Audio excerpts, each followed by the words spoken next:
जिन शासन का पर्व है आया, पर्युषण जो कहलाया, पर्वों का ये राजा है जो हर घर खुशियां है लाया।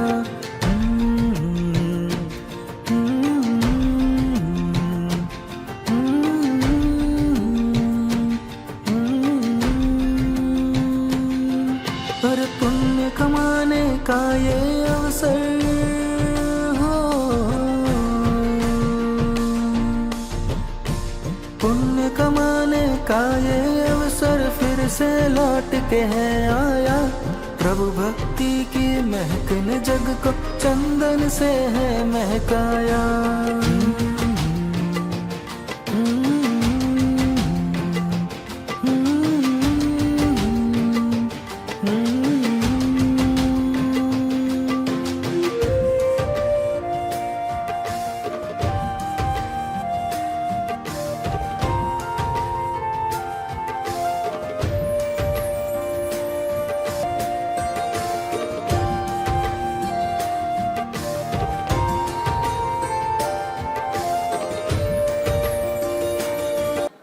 આદરણીય chairman trustee Shri Shantibhai, managing trustee Shri Anilbhai, પ્રમુખ સાહેબ શ્રી રામજીભાઈ, ધર્મપ્રેમી શ્રુતજ્ઞાન પ્રેમી સંઘના શ્રાવક શ્રાવિકાઓ, આજના આપણા વક્તા જયભાઈ વસાવડા, એમની આપણને ઓળખાણ આપવાની હોય નહીં, અને રોજ રોજ ઓળખાણ સાંભળીને એ થાકી જાય છે, પણ આપણે એમને આશીર્વાદ આપીએ. પણ એના પહેલાં જરાક વાત તો કરવી જોઈએ.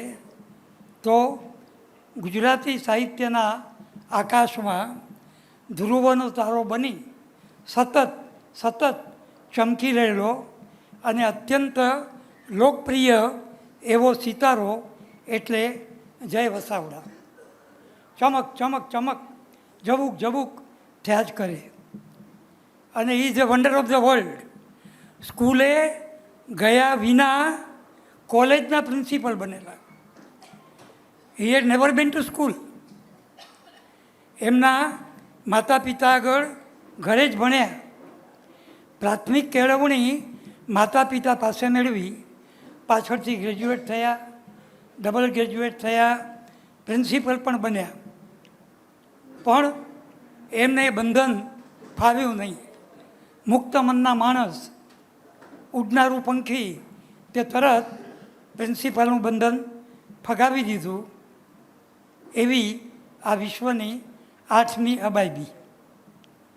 ગુજરાતી વૃત્તપત્રોમાં સૌથી વધારે ફેલાવો એટલે કે 10 લાખ છાપા રોજ વેચાય ગુજરાત સમાચારના.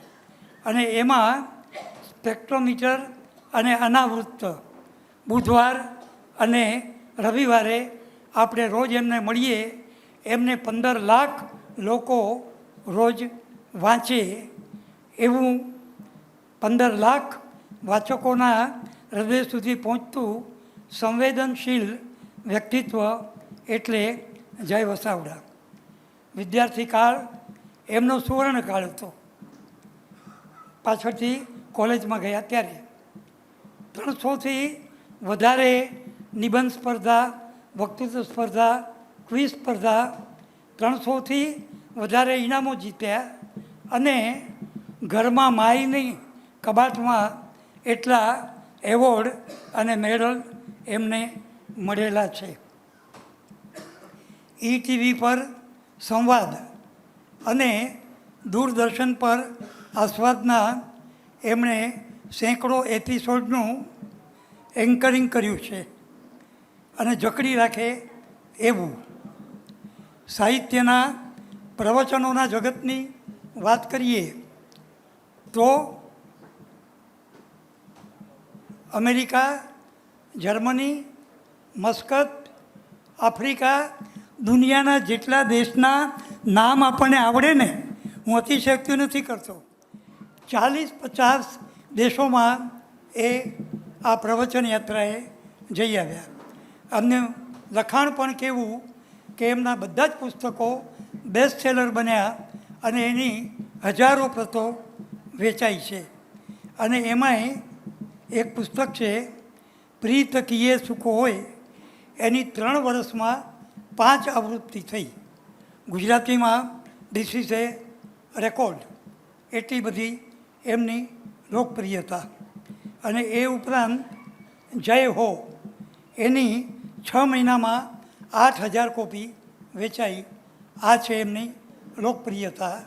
અને આપણા માટે આનંદની વાત છે કે જેવો હું ફોન કરું ને, જયભાઈ કેમ છો, તો કે કઈ તારીખે આવવાનું છે, 1 સેકન્ડ. આ એમની લાગણી, પ્રેમ, નિખાલસ માણસ, સરળ માણસ, જેને કહીએ ને ગમે આપણને આત્મીયતા સાધવાનું ગમે, મહેફિલનો માણસ કહેવાય, એવો આ મહેફિલનો માણસ છે.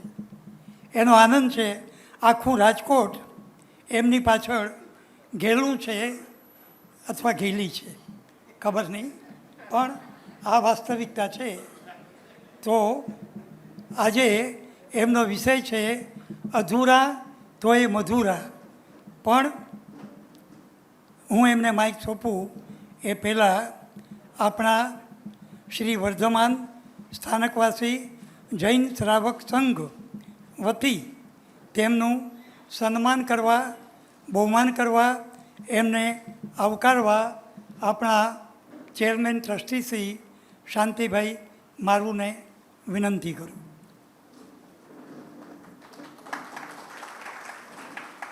બોલો શ્રી મહાવીર સ્વામી ભગવાન કી, બોલો શ્રી જીન શાસન દેવ કી.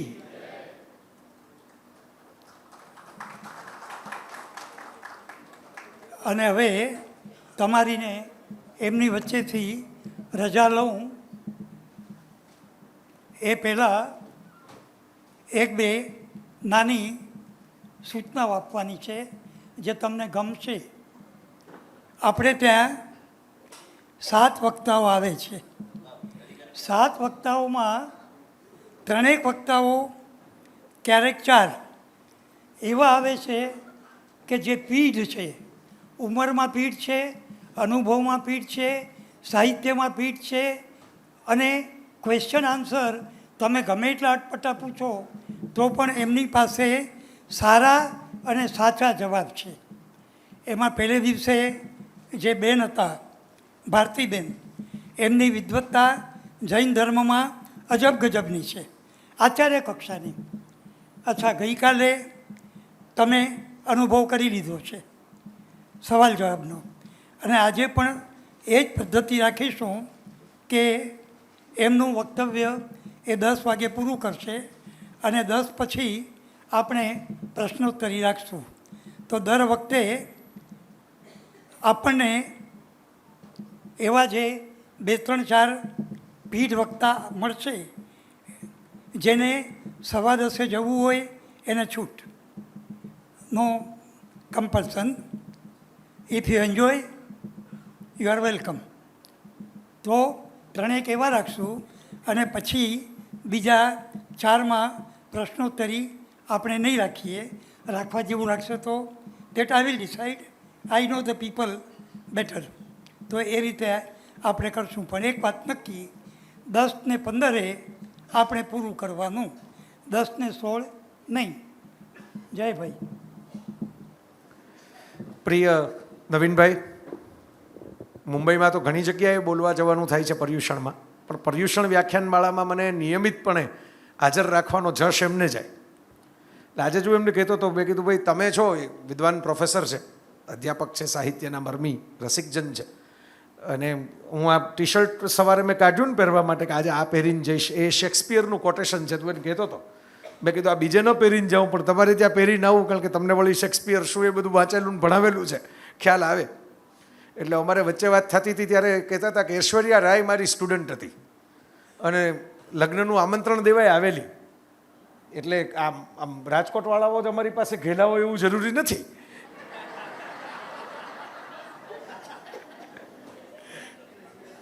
પણ મને ગમે આમ બહુ વહાલા વડીલ જેને કહેવાય ને એવા વડીલ છે અમારા, જેની સાથે વહાલ કરવું ગમે, જેની સાથે મજાક મસ્તી પણ હું કરું, જેમનું જ્ઞાન પણ એવું અગાધ કે એમનું માર્ગદર્શન પણ મળે અને એમની પરખ પણ એવી. એટલે કાયમ માટે હું તો આ જેટલી વાર હું ઘરે બેસીને રેકોર્ડ કર્યું હતું વ્યાખ્યાન, ત્યારે પણ નવીનભાઈનું મેં કહ્યું હતું, કારણ કે આ હું આવું હવે તો એવું છે કે ભાઈ આમ દાદર પાસેથી પસાર થાય તો નવીનભાઈ યાદ આવી જાય એવું છે. એટલે મને ગમતા માણસ છે ને એને કારણે કેટલા બધા બીજા ગમતા મિત્રો મળી ગયા છે, કેટલા બધા સરસ હવે તો બધા પરિચિત જાણીતા ચહેરાઓ અમારા. અને કેટલાક મિત્રો આવે, કેટલાક ન પહોંચી શકે. હવે યુટ્યુબના ને એના જમાનામાં પાછું કેટલાક લોકો એમ માને કે ભાઈ લાઈવની શું જરૂર છે, આપણે વિડીયો જોઈ લેશું. પણ લાઈવની પોતાની એક મજા છે. તમે વિડીયોમાં ગમે તેટલી સરસ મજાની ભાખરી જુઓ, એનાથી કંઈ પેટ ભરાતું નથી. એટલે લાઈવની પોતાની એક મજા તો છે જ કોઈ પણ જગ્યાએ. એમ તો ફોટામાં આપણે ફૂલો જોઈ લઈએ તો કેવી મજા આવે, પણ પછી એક ફૂલો હાથમાં લઈને સ્પર્શવાની જે મજા છે એ અલગ છે. પિક્ચરમાં વરસાદ પડતો હોય, થિયેટરમાં બેઠા બેઠા તમે જુઓ એ, અને એકચ્યુઅલ વરસાદ પડતો હોય બાલ્કનીમાં બેઠા બેઠા જુઓ, બંનેની મજા અલગ છે. એટલે મને એ ગમ્યું. આવું તો તમારા બધા માટે કહું છું કે જે લોકો ઘરે બેસા કે ભાઈ ચાલો આપણે યુટ્યુબમાં જોઈ લેશું, એને બદલે જે લોકો અહીં આવીને બેઠા એમને મારે વંદન કરવા પડે ને, એમને સલામ આપવી પડે. અને વિષય મેં મોકલી દીધેલા વિરલભાઈને, ત્યારે હું વિદેશ હતો. એટલે મેં કીધું નવીનભાઈને પહેલાં કહેજો જે એમનો પસંદ હોય ને એ પહેલાં, બાકીના પછી મેં નવીનભાઈને ડાયરેક્ટ મેસેજ કરી દીધો. નવીનભાઈએ પહેલી પસંદગી કરી લીધી વિષયની અંદર, અધૂરા તો મધુરા, અને એમણે જ રાખ્યો છે વિષય. આમ જુઓ તો હવે જુઓ બીજી જગ્યાએ આ વિષય નથી, કારણ કે થોડો કાવ્યાત્મક વિષય છે. હમણાં ગઈકાલે જ એક ફોટો વાયરલ થયેલો કે શોલે પિક્ચર ફરીથી 50 વર્ષ થયા અને રિલીઝ કરવામાં આવ્યું, અને એમાં લાઈનો લાગી. નવા પિક્ચરોમાં નથી લાગતી એટલી લાઈનો લાગી જોવા માટે, કારણ કે એ પિક્ચર એવું છે કે જૂનું થતું નથી, અને આમ પણ મોટા પડદે જોવાની મજા પડે એવું છે. નાના પડદે જોયું હોય તો એમ થાય કે હાલો હવે આપણને ચાન્સ મળ્યો, અત્યારની જનરેશન હોય તો કંઈ મોટા પડદે જોઈ નાખીએ. તો શોલેના જે લેખક છે સલીમ જાવેદ, એમાં સલીમ ખાન સાહેબ સાથે એકવાર હું બેઠો હતો, ત્યારે हमने બહુ અદ્ભુત વાત કરેલી. मैंने कि शोले इतनी बड़ी हिट क्यों हुई? ऐसा तो है नहीं कि पहले किसी ने ऐसी फिल्म बनाई नहीं थी. शोले की कहानी मेरा गांव मेरा देश में भी थी. मेरा गांव मेरा देश નામનું એક વિનોદ ખન્ના વિલન હોય, એમાં નામ આમાં ગબ્બર સિંહ છે તો એમાં જબ્બર સિંહ હતું.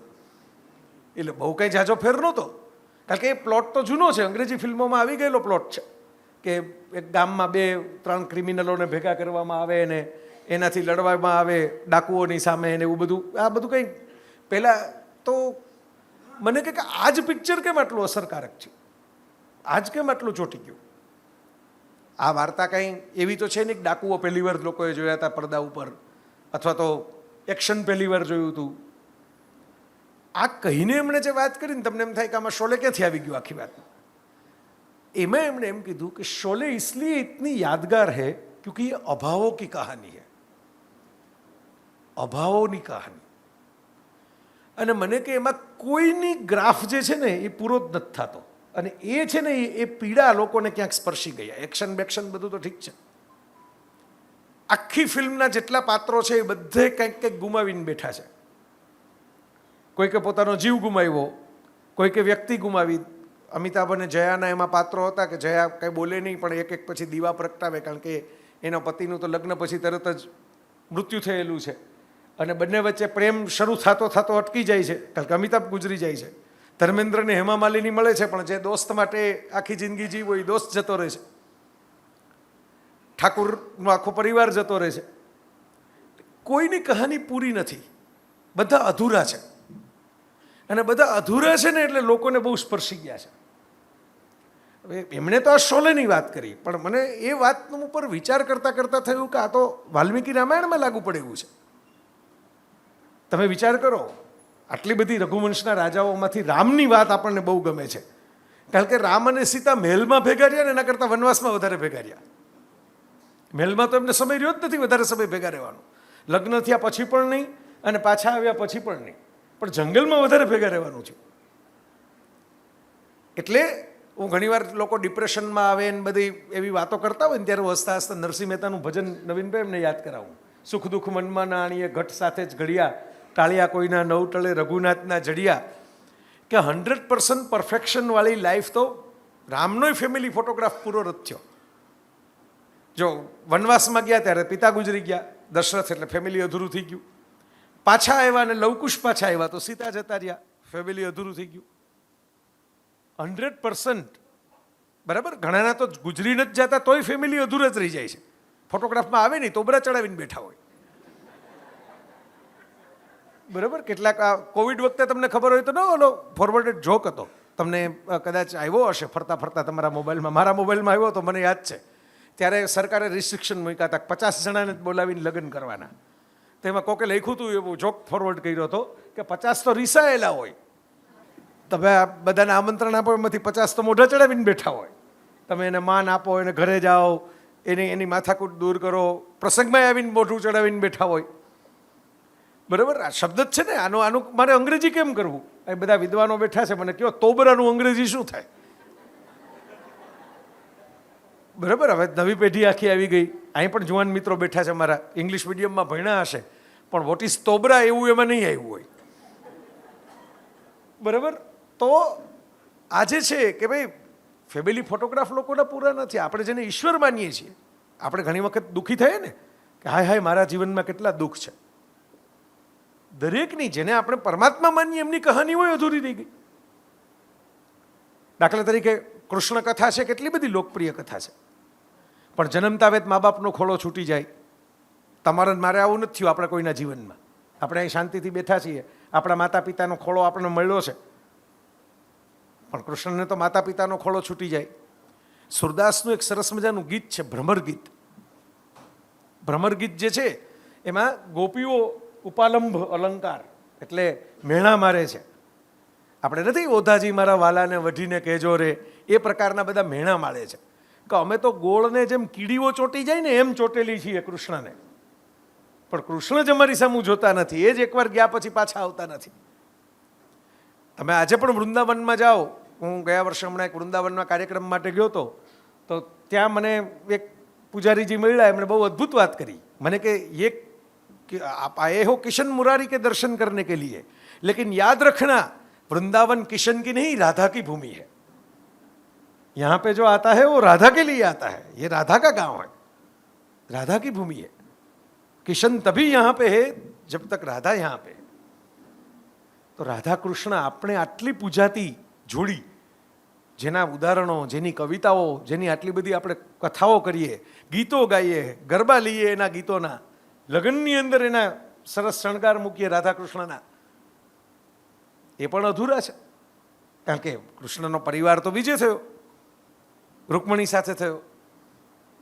જો આ વાત મેં કીધું ને, મને તો પેલી શોલેમાંથી આ તંતુ પકડો, પણ મેં કીધું કૃષ્ણની કહાનીમાં પણ કેટલી બધી અધૂરપ છે. હા, કૃષ્ણએ વાંસળી એવી સરસ વગાડી કે એને મધુરપમાં ફેરવી નાખી.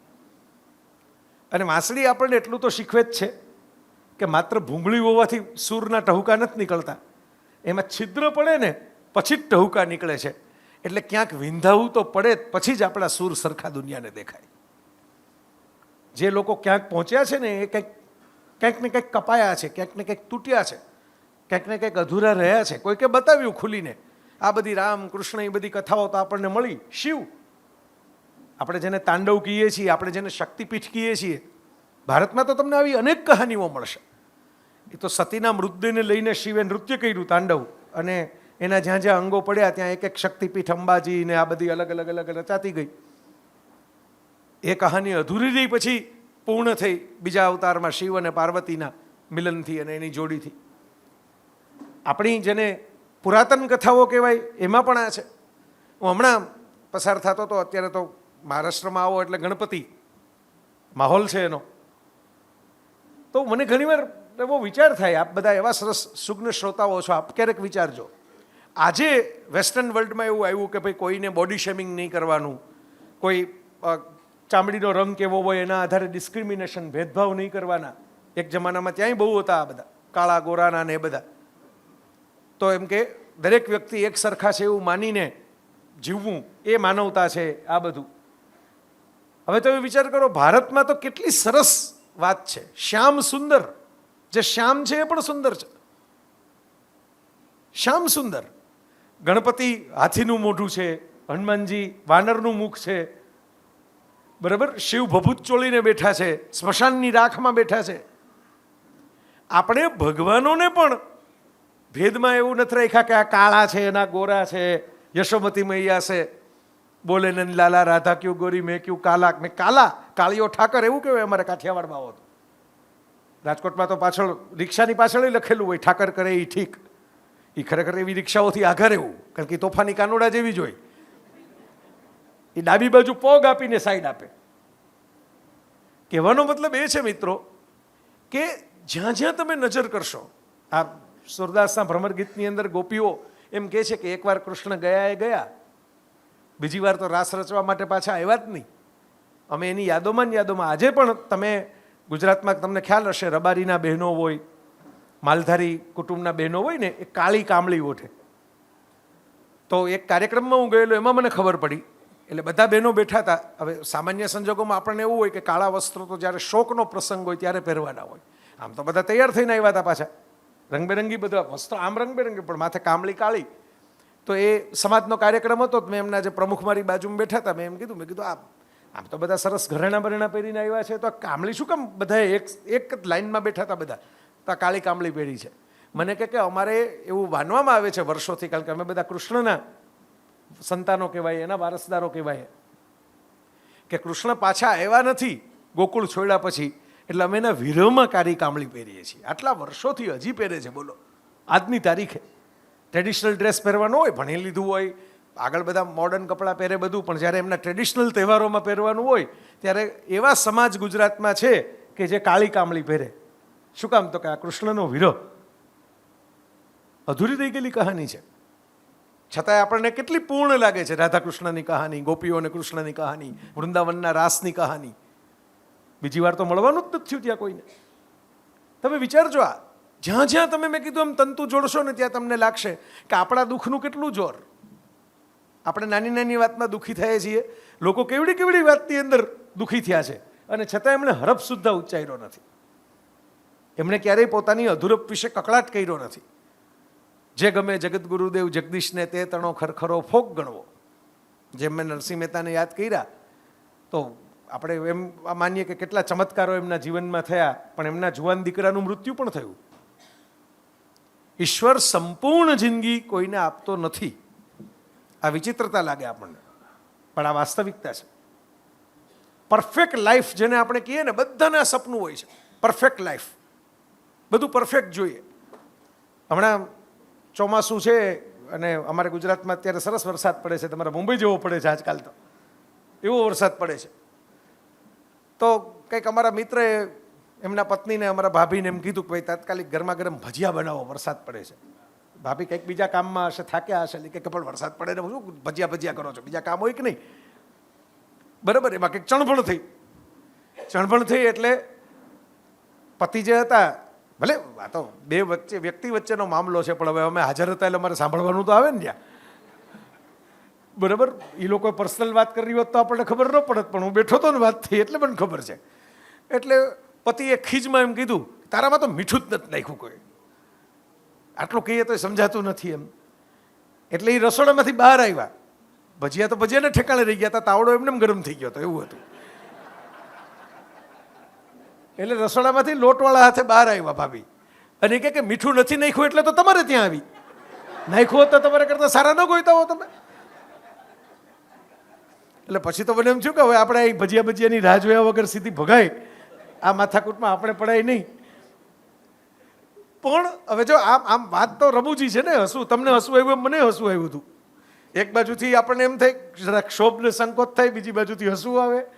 પણ આ સાહજિક સંવાદ આ ઘણાના ઘરમાં એમને એમ થતો હશે કે આજ ઘરમાં થાય એવું નથી, જુદા શબ્દોમાં થતો હોય, પણ ચણભણ તો થાય. અને તો જ કંઈક ઘર જેવું લાગે ને, ખખડતું પટકતું હોય તો. બરાબર. હું ઘણીવાર કહું, મારા લેક્ચરમાં હું બોલેલો છું બીજા સંદર્ભમાં, બીજા વિષયમાં, કે હોટલની પથારી હંમેશા ઇસ્ત્રી ટાઈટ હોય, પણ ઘરની પથારીમાં તો મમરાઈ નીકળે. બરાબર. એ ઇસ્ત્રી ટાઈટ ન હોય સંપૂર્ણ, એમાં કંઈક અધૂરપ હોય. બરાબર. એકાદું મોજું નીકળે નાનું છોકરું હોય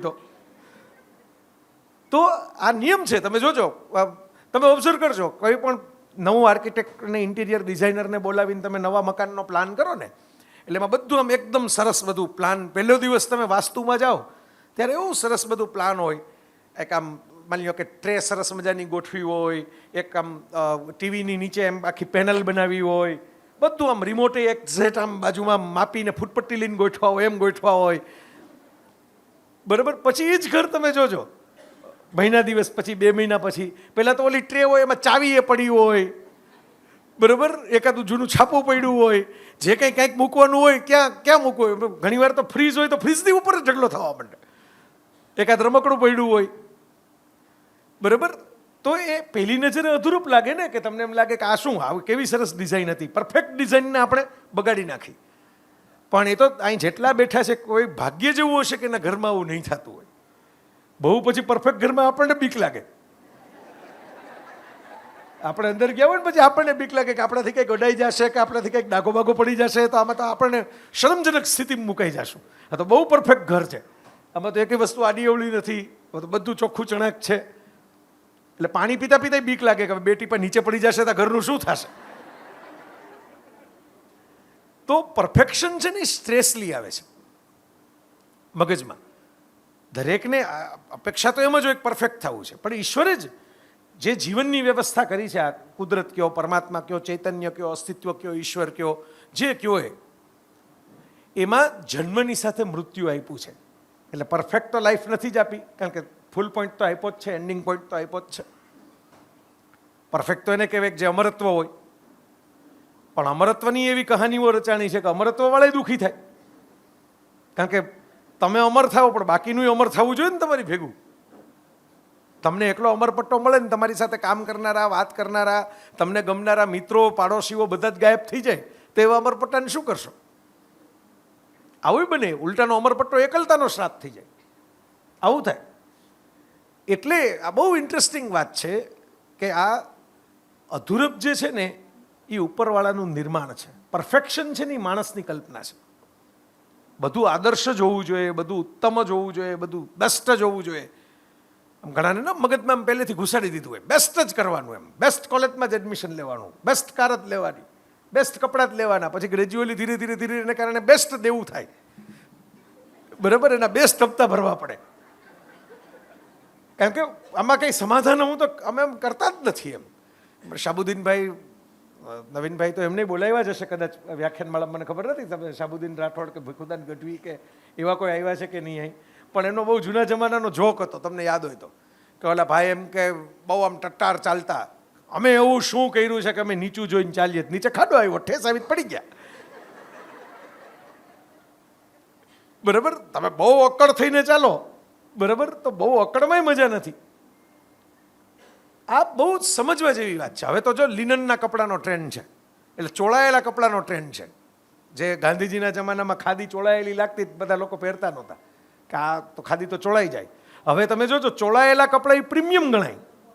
આ બધા ફિલ્મ સ્ટારોની બધા મોટી મોટી પાર્ટીઓમાં બધા ચોળાયેલા કપડાં પહેરીને આવે, સળ પડતા હોય એવા કપડાં પહેરીને આવે, કારણ કે એ તો ઓરિજિનલ કોટન ગણાય. ઓરિજિનલ કોટન તો એકદમ ઓર્ગેનિક ગણાય. આપણે જે ઓરિજિનલ કોટન જે મળતું હતું સસ્તા ભાવમાં, એને વીકી પીકી નાખ્યું, બરાબર. આ જે છે આપણને જે મોહ છે, દુનિયામાં કેવડી મોટી કોસ્મેટિક ઇન્ડસ્ટ્રી ચાલે છે. આ કેટલી, બધાને પોતાનો ચહેરો સરખો કરવો છે, બધાને પોતાના વાળ સરખા કરવા છે, બરાબર. બહુ મોટી અબજો કરોડની ઇન્ડસ્ટ્રી ચાલે છે, અબજો કરોડ, આઈ રિપીટ. દુનિયાની સૌથી મોટી ઇન્ડસ્ટ્રીઓમાંની એક છે કોસ્મેટિક ઇન્ડસ્ટ્રી. આપણને કોઈક એમ કે પ્રદૂષણ થાય છે, એટલે આપણને પહેલી નજરે પ્રદૂષણ શબ્દ સાંભળીને કાર ને ટ્રક ને પ્લેન ને એ બધું મગજમાં આવે. પણ દુનિયામાં સૌથી વધારે પ્રદૂષણ કોસ્મેટિક્સ માટે થાય છે, કારણ કે એ પેટ્રોલિયમ પ્રોડક્ટ છે મોટા ભાગની, પરફ્યુમથી શરૂ કરી અને કોઈ પણ. અને એ પેટ્રોલિયમ પ્રોડક્ટ માટે કેટલું બધું પેટ્રોલ છે એ વપરાતું હોય છે, કેટલું બધું પાણી વપરાતું હોય છે. એક લિપસ્ટિક બનાવવા માટે કેટલાય લીટર પાણી વપરાઈ જતું હોય છે ફેક્ટરીઓમાં. તો કોસ્મેટિક ઇન્ડસ્ટ્રી શું કામ ડેવલપ થઈ? ફોટોશોપ શું કામ ડેવલપ થયું ઇન્ટરનેટમાં? તમે છો એનાથી વધારે રૂપાળા દેખાવું છે બધાને, છીએ ને એમાં બધાને મજા નથી આવતી. એમાં ફિલ્ટર બિલ્ટર મારવાના, થોડાક કરેક્શન કરવાના, બરાબર. અને એ કરેક્શન પછી તમને એમ લાગે કે હવે આ પરફેક્ટ લાગે છે. એક ડિસ્કવર નામનું સાયન્સ મેગેઝિન બહાર પડે છે અમેરિકામાં, અને ડિસ્કવર સાયન્સ મેગેઝિને એક વખત કોમ્પ્યુટરાઇઝ રીતે પરફેક્ટ બ્યુટી કે નાક આવું જ માપમાં હોય, કાન આવા જ માપમાં હોય, વાળ આવા જ હોય, પરફેક્ટ બ્યુટી, એવું કોમ્પ્યુટરને આદેશ આપ્યો. હવે છે ને એઆઈ, આર્ટિફિશિયલ ઇન્ટેલિજન્સ, તમે કયો એવું બનાવી દે. તો કોમ્પ્યુટરને આદેશ આપ્યો કે પરફેક્ટ શેપની આંખ, પરફેક્ટ શેપનું નાક, પરફેક્ટ શેપના દાંત, બધું સાહિત્યમાં જે વર્ણન આવે એવું સુંદર ચહેરો બનાવો. કોમ્પ્યુટરે ચહેરો તો બનાવી દીધો, પણ એ ચહેરો એ લોકોએ કવર ઉપર છાપ્યો હતો. એ બિલકુલ પરફેક્ટ નહોતો લાગતો ને બિલકુલ બ્યુટીફુલ નહોતો લાગતો. હવે એ તો ફોરેનનું મેગેઝિન હતું એટલે એને બાજુમાં મેરિલિન મનરોનો ફોટો છાપ્યો હતો, જે એક જમાનામાં બહુ જ સુંદર અભિનેત્રી ગણાતી. હવે મેરિલિન મનરોના ફોટામાં બતાવ્યું હતું કે આંખ એની થોડીક ઝીણી છે, ગાલ થોડાક ઉપસેલા છે. હવે એ પરફેક્ટ નહોતું, એની હાઇટ પણ થોડીક ઓછી હતી, છતાં લોકોને બહુ સુંદર લાગતી હતી. આપણે મધુબાલા, હવે મધુબાલા જે છે તો એને તો હૃદયની બીમારી હતી એટલે એનું પણ બહુ વહેલું અવસાન થયું. પણ એની એ તમે જુઓ તો મોફાળ, જેને આપણે ગુજરાતીમાં કહીએ, એ મોટી છે. તમે જો મધુબાલાના પિક્ચર કે ફોટા જોયા હોય તો અલ્ટિમેટ બ્યુટી ગણાય ભારતીય સિલ્વર સ્ક્રીન ઉપર આવેલી, પણ 100% પરફેક્ટ ન ગણાય. તો 100% પરફેક્ટ છે એ આપણા સપનાઓમાં હોય છે, જીવનમાં વાસ્તવિકતામાં નથી હોતું.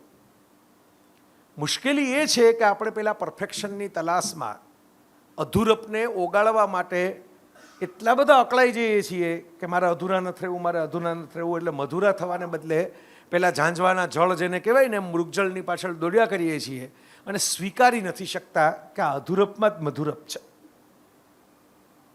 આમાં જ છે કંઈક. જે કહાનીઓ અધૂરી રહી જાય છે એ યાદગાર રહી જાય છે. એ પૂર્ણ થઈ હોત તો એટલી યાદગાર ન હોત, અધૂરી છે. તમે જોજો, જે પ્રેમીઓના લગ્ન થઈ ગયા હોય ને એમાં બહુ, મેં તો આખું વાક્ય પૂરું નથી કર્યું હજી લગી, બરાબર. તો તમને એક નાનકડો ટૂચકો કહો, આ વસ્તુ સમજાવો. એટલે આમ તો તમે સમજી જ ગયા છો, બરાબર, પણ જે 2-5 જણા ન સમજાવો એના માટે. કે એક મિત્રએ બીજા મિત્રને ફોનમાં એમ કીધું કે પહેલાં તો યાર સવારના પોરમાં, સાંજે, રાતના તારી કેવી સરસ મજાની શાયરી આવતી, હવે તો શાયરીના મેસેજ જ બંધ થઈ ગયા તારા.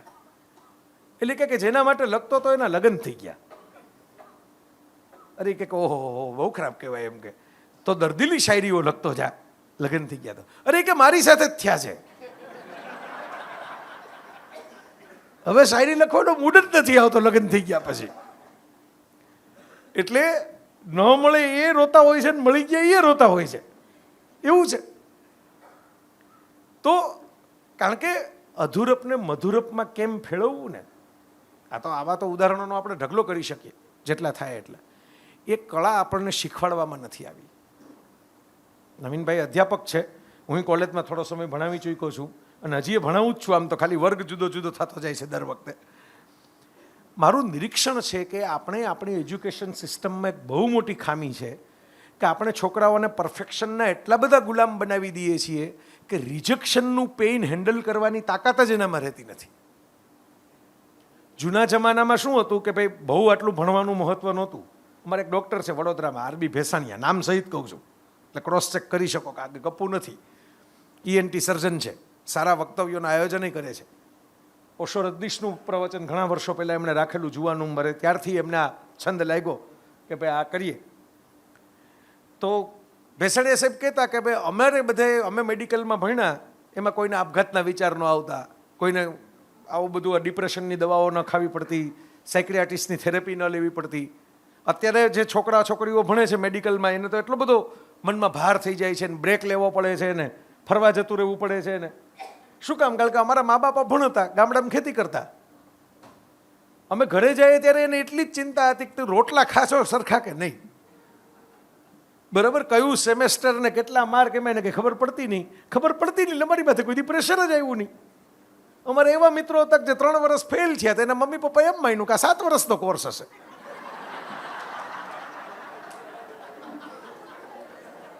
તો એ કે 3 વર્ષ ફેલ થઈને ડોક્ટર થઈને પ્રેક્ટિસ જમાવીને બેઠા છે.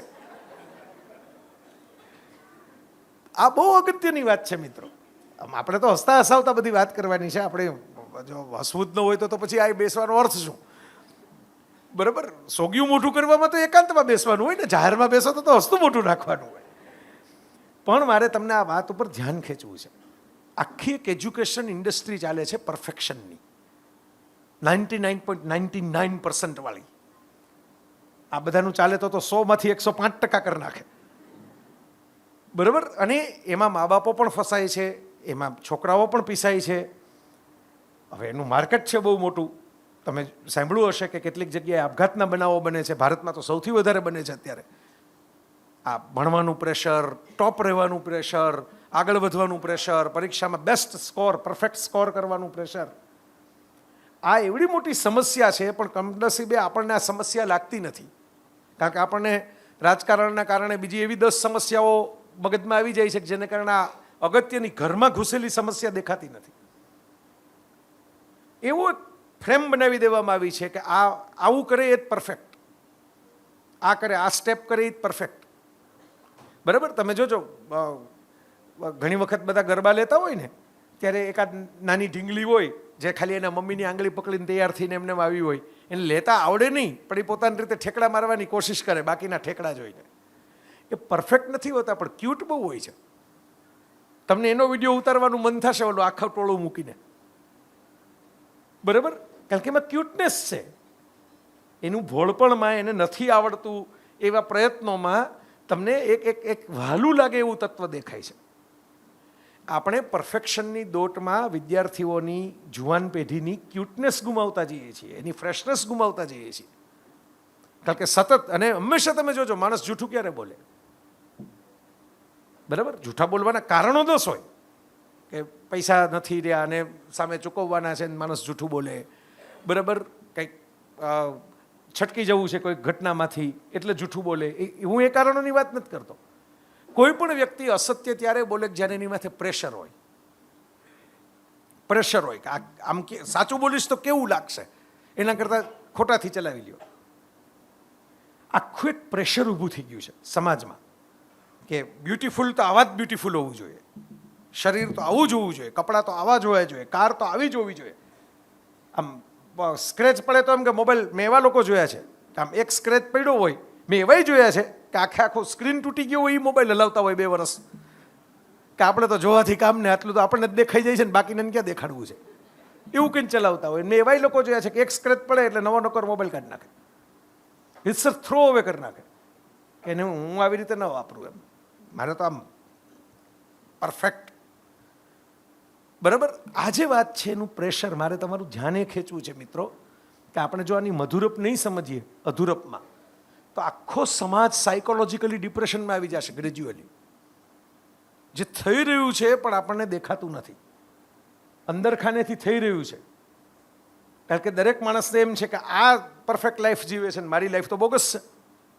આપણે ઇન્સ્ટાગ્રામમાં થોડીક વાર આંટો મારીએ, ફેસબુકમાં થોડીક વાર આંટો મારીએ એટલે આપણને એમ લાગે કે ઓહો બાકીના જ બધે જલસા જ કરે છે આ જીવનમાં, આપણે જ દુઃખ છે બધા, આપણી જ પેટમાં ગડબડ થઈ ગઈ છે, આપણે જ ખીચડી ખાઈને સૂઈ જવાનું છે. પણ હવે એ જે જલસા કરે છે એ કાં તો સ્પોન્સર્ડ હોય છે, કાં તો 10 જણાની ટીમ હોય છે. હમણાં એક ઇટાલિયન હિરોઈનનો એક સરસ ઇન્સ્ટાગ્રામનો વિડીયો હતો, એણે એમ કીધું તમે જે મને જોવો છો ને, પછી એણે શૂટ આમ પાછળ બતાવ્યું કે 22 જણાનો સ્ટાફ છે, મારી વાળની લટ સરખી કરવાથી માંડીને કપડા ઉપર અહીં ખભા ઉપર જે કપડું હોય એ સરખું કરવા સુધીનો 22 પીપલ. તમે મને 1 મિનિટ માટે જુઓ છો, સરસ વિડીયો હતો, મને ગમ્યો. એ ઇટાલિયન લેંગ્વેજમાં હતો, નીચે સબટાઇટલ હતા ઇંગ્લિશમાં, એટલે મેં તો એમ જોયું કે આ મારે એમ કે ખાસ કેવું છે, કારણ કે તમારા ઘરમાં મારા ઘરમાં જે દીકરીઓ હોય એને એમ થાય કે ઓહો આવી જ લાઈફ હોય, પણ આ પ્રકારના કપડાં કે આ પ્રકારની સાડી માટે 2 જણા જોઈએ જે પાછળથી ઉચકીને ચાલતા હોય, તો તમે આ ડ્રેસ પહેરી શકો, તો તમે આ મેકઅપ કરી શકો. 5 જણા અરીસો લઈને ઊભા હોય, 2 જણા નેપકિન લઈને ઊભા હોય. તમને જે દેખાય છે એ પરફેક્ટ કરવામાં આવેલું પિક્ચર છે, પરફેક્ટ પિક્ચર નથી. આ કોઈ પણ આ પૈસાદાર વ્યક્તિ માટે પણ લાગુ પડે છે, ખાલી સુંદરતા માટે જ લાગુ પડે છે એવું ન માનતા, આ સફળતા માટે પણ લાગુ પડે છે, બરાબર. મેં તમને કીધું ને કે ભાઈ 100% પરફેક્ટ પેપર કોઈ લખી શક્યું નથી આ જગતમાં, ક્યાંક ને ક્યાંક અધૂરપ રહી જ ગઈ હોય. અને એની તો મજા છે એની. તમે એમ કહો કે ભાઈ મારે એવી રોટલી કે એવી ભાખરી કે એવો રોટલો ચડવવો છે કે જેમાં એક કાળો સ્પોટ જ ન હોય, કાળા તલ વગરનું તો તમારું ને મારું શરીરે નથી બનાવ્યું ભગવાને. બરાબર, ભાખરી સરસ થાય, તમને ભાવે એવી થાય, રોટલો સરસ થાય, તમને ભાવે એવો થાય, પણ એમાં 5 કાળા ટપકાઈ હોય, કારણ કે ચૂલે ચડે તો થાય ને. ચૂલે ચડ્યા વગર કેવી રીતે થાય? તો કાચો લોટ થોડો ખાવાનો હોય, એ પરફેક્ટ લાગે. લ્યો, આ સમજજો મિત્રો, આખા વિષયનો સાર જે લઈ જાવો છે ને મારે, આ બાજુ લઈ જાવો છે. એટલે અધૂરા મધુરા, અધૂરા છીએ તો જ મધુરા થવાનો ચાન્સ છે. પેલું નથી બહુ સરસ મજાનો રોમેન્ટિક કોટ હતું કે ભગવાને આંગળીઓ વચ્ચે જગ્યા એટલે રાખી છે કે તમે કોઈનો હાથ એમાં પરોવી શકો. એટલે તમને એમ લાગે કે અધૂરપ છે, પણ ખરેખર એ તો મધુરપ છે. તમે કોઈની સાથે જોડાઈ શકો. પેલો રજનીશે એમના પ્રવચનની અંદર એક સરસ વાત કહેલી કે સ્વર્ગ અને નરકનો તફાવત શું? તો કે બધાનો હાથ બાંધી દેવામાં આવ્યો અને ચમચો હાથ સાથે બાંધેલો હતો અને કટોરામાંથી ખાવાનું હતું. તો નરકમાં જે હતા એ બધા આવામાં પ્રયત્ન કરે ને વાટકા ઢોળી નાખે, પણ ખાઈ ન શકે, કારણ કે બાંધેલા હાથના ચમચા કેવી રીતે મોઢામાં જાય. અને જે સ્વર્ગમાં હતા એ પોતે ન ખાઈ શકે, પણ બાજુવાળાને ખવડાવે, ને બાજુવાળો આ બાજુને ખવડાવે. હાથ વળે નહીં, પણ હાથ લાંબો તો થાય ને. અહીંથી બાંધેલો હોય ચમચો તો હાથ વળે નહીં મોઢા બાજુ, પણ સામેના બાજુમાં મોઢા બાજુ આમ તો થાય ને. જે પોતાની અધૂરપને બીજાની મધુરપમાં ફેરવવાની કોશિશ કરે છે એ સ્વર્ગ છે, અને જે પોતાની અધૂરપને કારણે પોતે ને પોતે દુઃખી થયા કરે છે એ નરક છે. એના માટે સ્વર્ગ નરકની બીજી કલ્પનાઓની જરૂર નથી. આ બહુ ઇમ્પોર્ટન્ટ વાત છે. મેં કેટલાય લોકો જોયા છે કે જેમનું જીવન અધૂરપમાં ગયું હોય, પણ પોતે મધુરપમાં ફેરવી નાખ્યું હોય બીજા માટે ઘસાઈને. એમના જીવનમાં દુઃખો હોય, એમના જીવનમાં પીડા હોય. કોઈ કે પોતાનું સંતાન જુવાન ગુમાવ્યું હોય, પછી કોઈ ફાઉન્ડેશન બનાવ્યું હોય એની સ્મૃતિમાં, અને એના જોડે કેટલા બધા કામ સારા કર્યા હોય, કેટલા દર્દીઓની સેવા કરી હોય, કેટલા લોકોને ભણવા માટેને પૈસા આપ્યા હોય. એટલે આમ જુઓ તો એના જીવનમાં એક અધૂરપ આવી ગઈ કાયમ માટેની. પણ અધૂરપ ઉપર સતત રોઈને માથા પછાડવાને બદલે એમણે બીજાનું, એનું શ્રેષ્ઠ ઉદાહરણ છે અંગદાન. આ મુંબઈમાં આપણા જ એક જૈન મિત્ર જેમણે પિક્ચર બનાવ્યું હતું શીપ ઓફ થિસિયસ, કદાચ કોઈએ જોયું હોય તો, જેમાં એક વ્યક્તિ ગુજરી જાય તો એને કારણે જો સમયસર નિર્ણય લ્યો તો 2 જણાની આંખ, 2 જણાની કિડની, કોઈને લીવર, કોઈને હાર્ટ, કેવી રીતે એને ફાયદો થાય. આમ જુઓ તો તમે તમારા સ્વજનનો મૃતદેહ જોઈ રહ્યા છો, એટલે એ તો તમારા જીવનની પરમાનન્ટ અધૂરપ થઈ, કારણ કે જીવન તો કોઈ આપણે પ્રાણ ફૂંકી નથી શકતા. પણ એની સામે એક જીવનમાંથી 8 જીવન છે એમાં તમે અજવાળું કરી શકો છો, ધારો તો. ઓર્ગન ડોનેશન જેને કહેવાય. તો આ એક અધૂરપ છે, પણ એ અધૂરપને કારણે બીજાના જીવનમાં મધુરપ આવે છે. મારી સાથે આ વખતે નથી, દર વખતે એક મિત્ર આવે, હિતેશ, નવીનભાઈ ઓળખે, ઓલો પુસ્તકો લઈને જે નીચે બેઠો હોય, એ મારો જૂનો મિત્ર છે, એટલે મિત્ર ભાવે આવતો હોય. આ વખતે નથી એટલે તો લઈ આવ્યો નથી આવું, પણ એટલે બહારગામ ગયો છે. એને કિડની ટ્રાન્સપ્લાન્ટેશનનું ઓપરેશન કરાવેલું છે, અને બેન બ્રેઇન ડેડ થઈ ગયા, જે લગ્નમાં આવ્યા હતા સુરત, અને ત્યાં કંઈક ચક્કર આવ્યું, સ્ટ્રોક આવ્યો અને ગુજરી ગયા. તો એની કિડની આને મળી. એટલે એક બાજુ કેવો દુઃખનો પ્રસંગ હોય, કોઈક લગ્નમાં આવ્યું હોય અને અચાનક ગુજરી જાય તો એના સ્વજનોમાંથી કેવો આઘાત લાગે. એની સામે એક વ્યક્તિ આખી જીવી ગઈ, જે તમે અહીં જોઈ શકો, હું જોઈ શકું, હું મળી શકું, વાત કરી શકું, એવી વ્યક્તિ. આવું અંગત વાત એટલા માટે નથી કહેતો કે કોઈની અંગત કહાનીઓ આપણે ચર્ચવી છે. હું એટલા માટે કહું છું કે આ બહુ સમજવા જેવી વાત છે કે એક બાજુ કંઈક દરવાજો બંધ થાય અને એનું દુઃખ ને એની અધૂરપ આપણને પીડતી હોય ને, તો જો તમે એની એંગલ બદલાવો ને તો એ બીજી બાજુ મધુરપનો ફેલાવો પણ થઈ શકે. તમે વિચારજો, કેટલાક લોકો અમુક બાબતમાં માની લો કે ભણી ન શક્યા. સચિન તેંડુલકર છે, એનો 12મા બોર્ડમાં નંબર ન આવ્યો, પણ બોર્ડમાં નંબર આવેલા એના સમયના કોણ હતા એનું નામ આપણને ખબર નહીં હોય. સચિનનું નામ હજી રિટાયર થઈ ગયા પછી એ ખબર છે. ક્યારેક તમે કોઈ વાતમાં રિજેક્ટ થાઓ, કોઈ વાતમાં તમને ત્યારે બહુ પેઇન થાય કે આપણે રિજેક્શન થઈ ગયું, તમને અધૂરપ લાગે તમારી જાતમાં. અને દુનિયાનું સૌથી મોટું ડિપ્રેશન એ છે કે માણસ પોતાની જાતને જ ધિક્કારવા માંડે, પોતાની જાતને નફરત કરવા માંડે. આ સૌથી મોટું ડિપ્રેશન છે જગતનું. એને પોતાની સાથે, હું ઘણી વાર કહું કે તમને તમારી જ કંપનીમાં મજા ના આવે, બીજાને તમારી કંપનીમાં કેવી રીતે મજા આવશે? તમે જ જો તમારી સાથે રહી નથી શકતા. માણસાઈની કસોટી શું છે ખબર છે? માણસ કયા લેવલનો છે, એ પોતે એકાંતમાં કેટલો શાંત રહી શકે છે. નહીંતર આપણને છે ને એકલા બેસવું ગમતું જ નથી.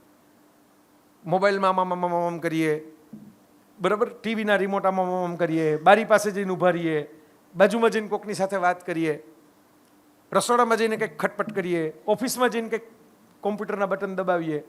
સાવ એકલા પોતાની આ વિપશ્યનાની સાધના શું છે?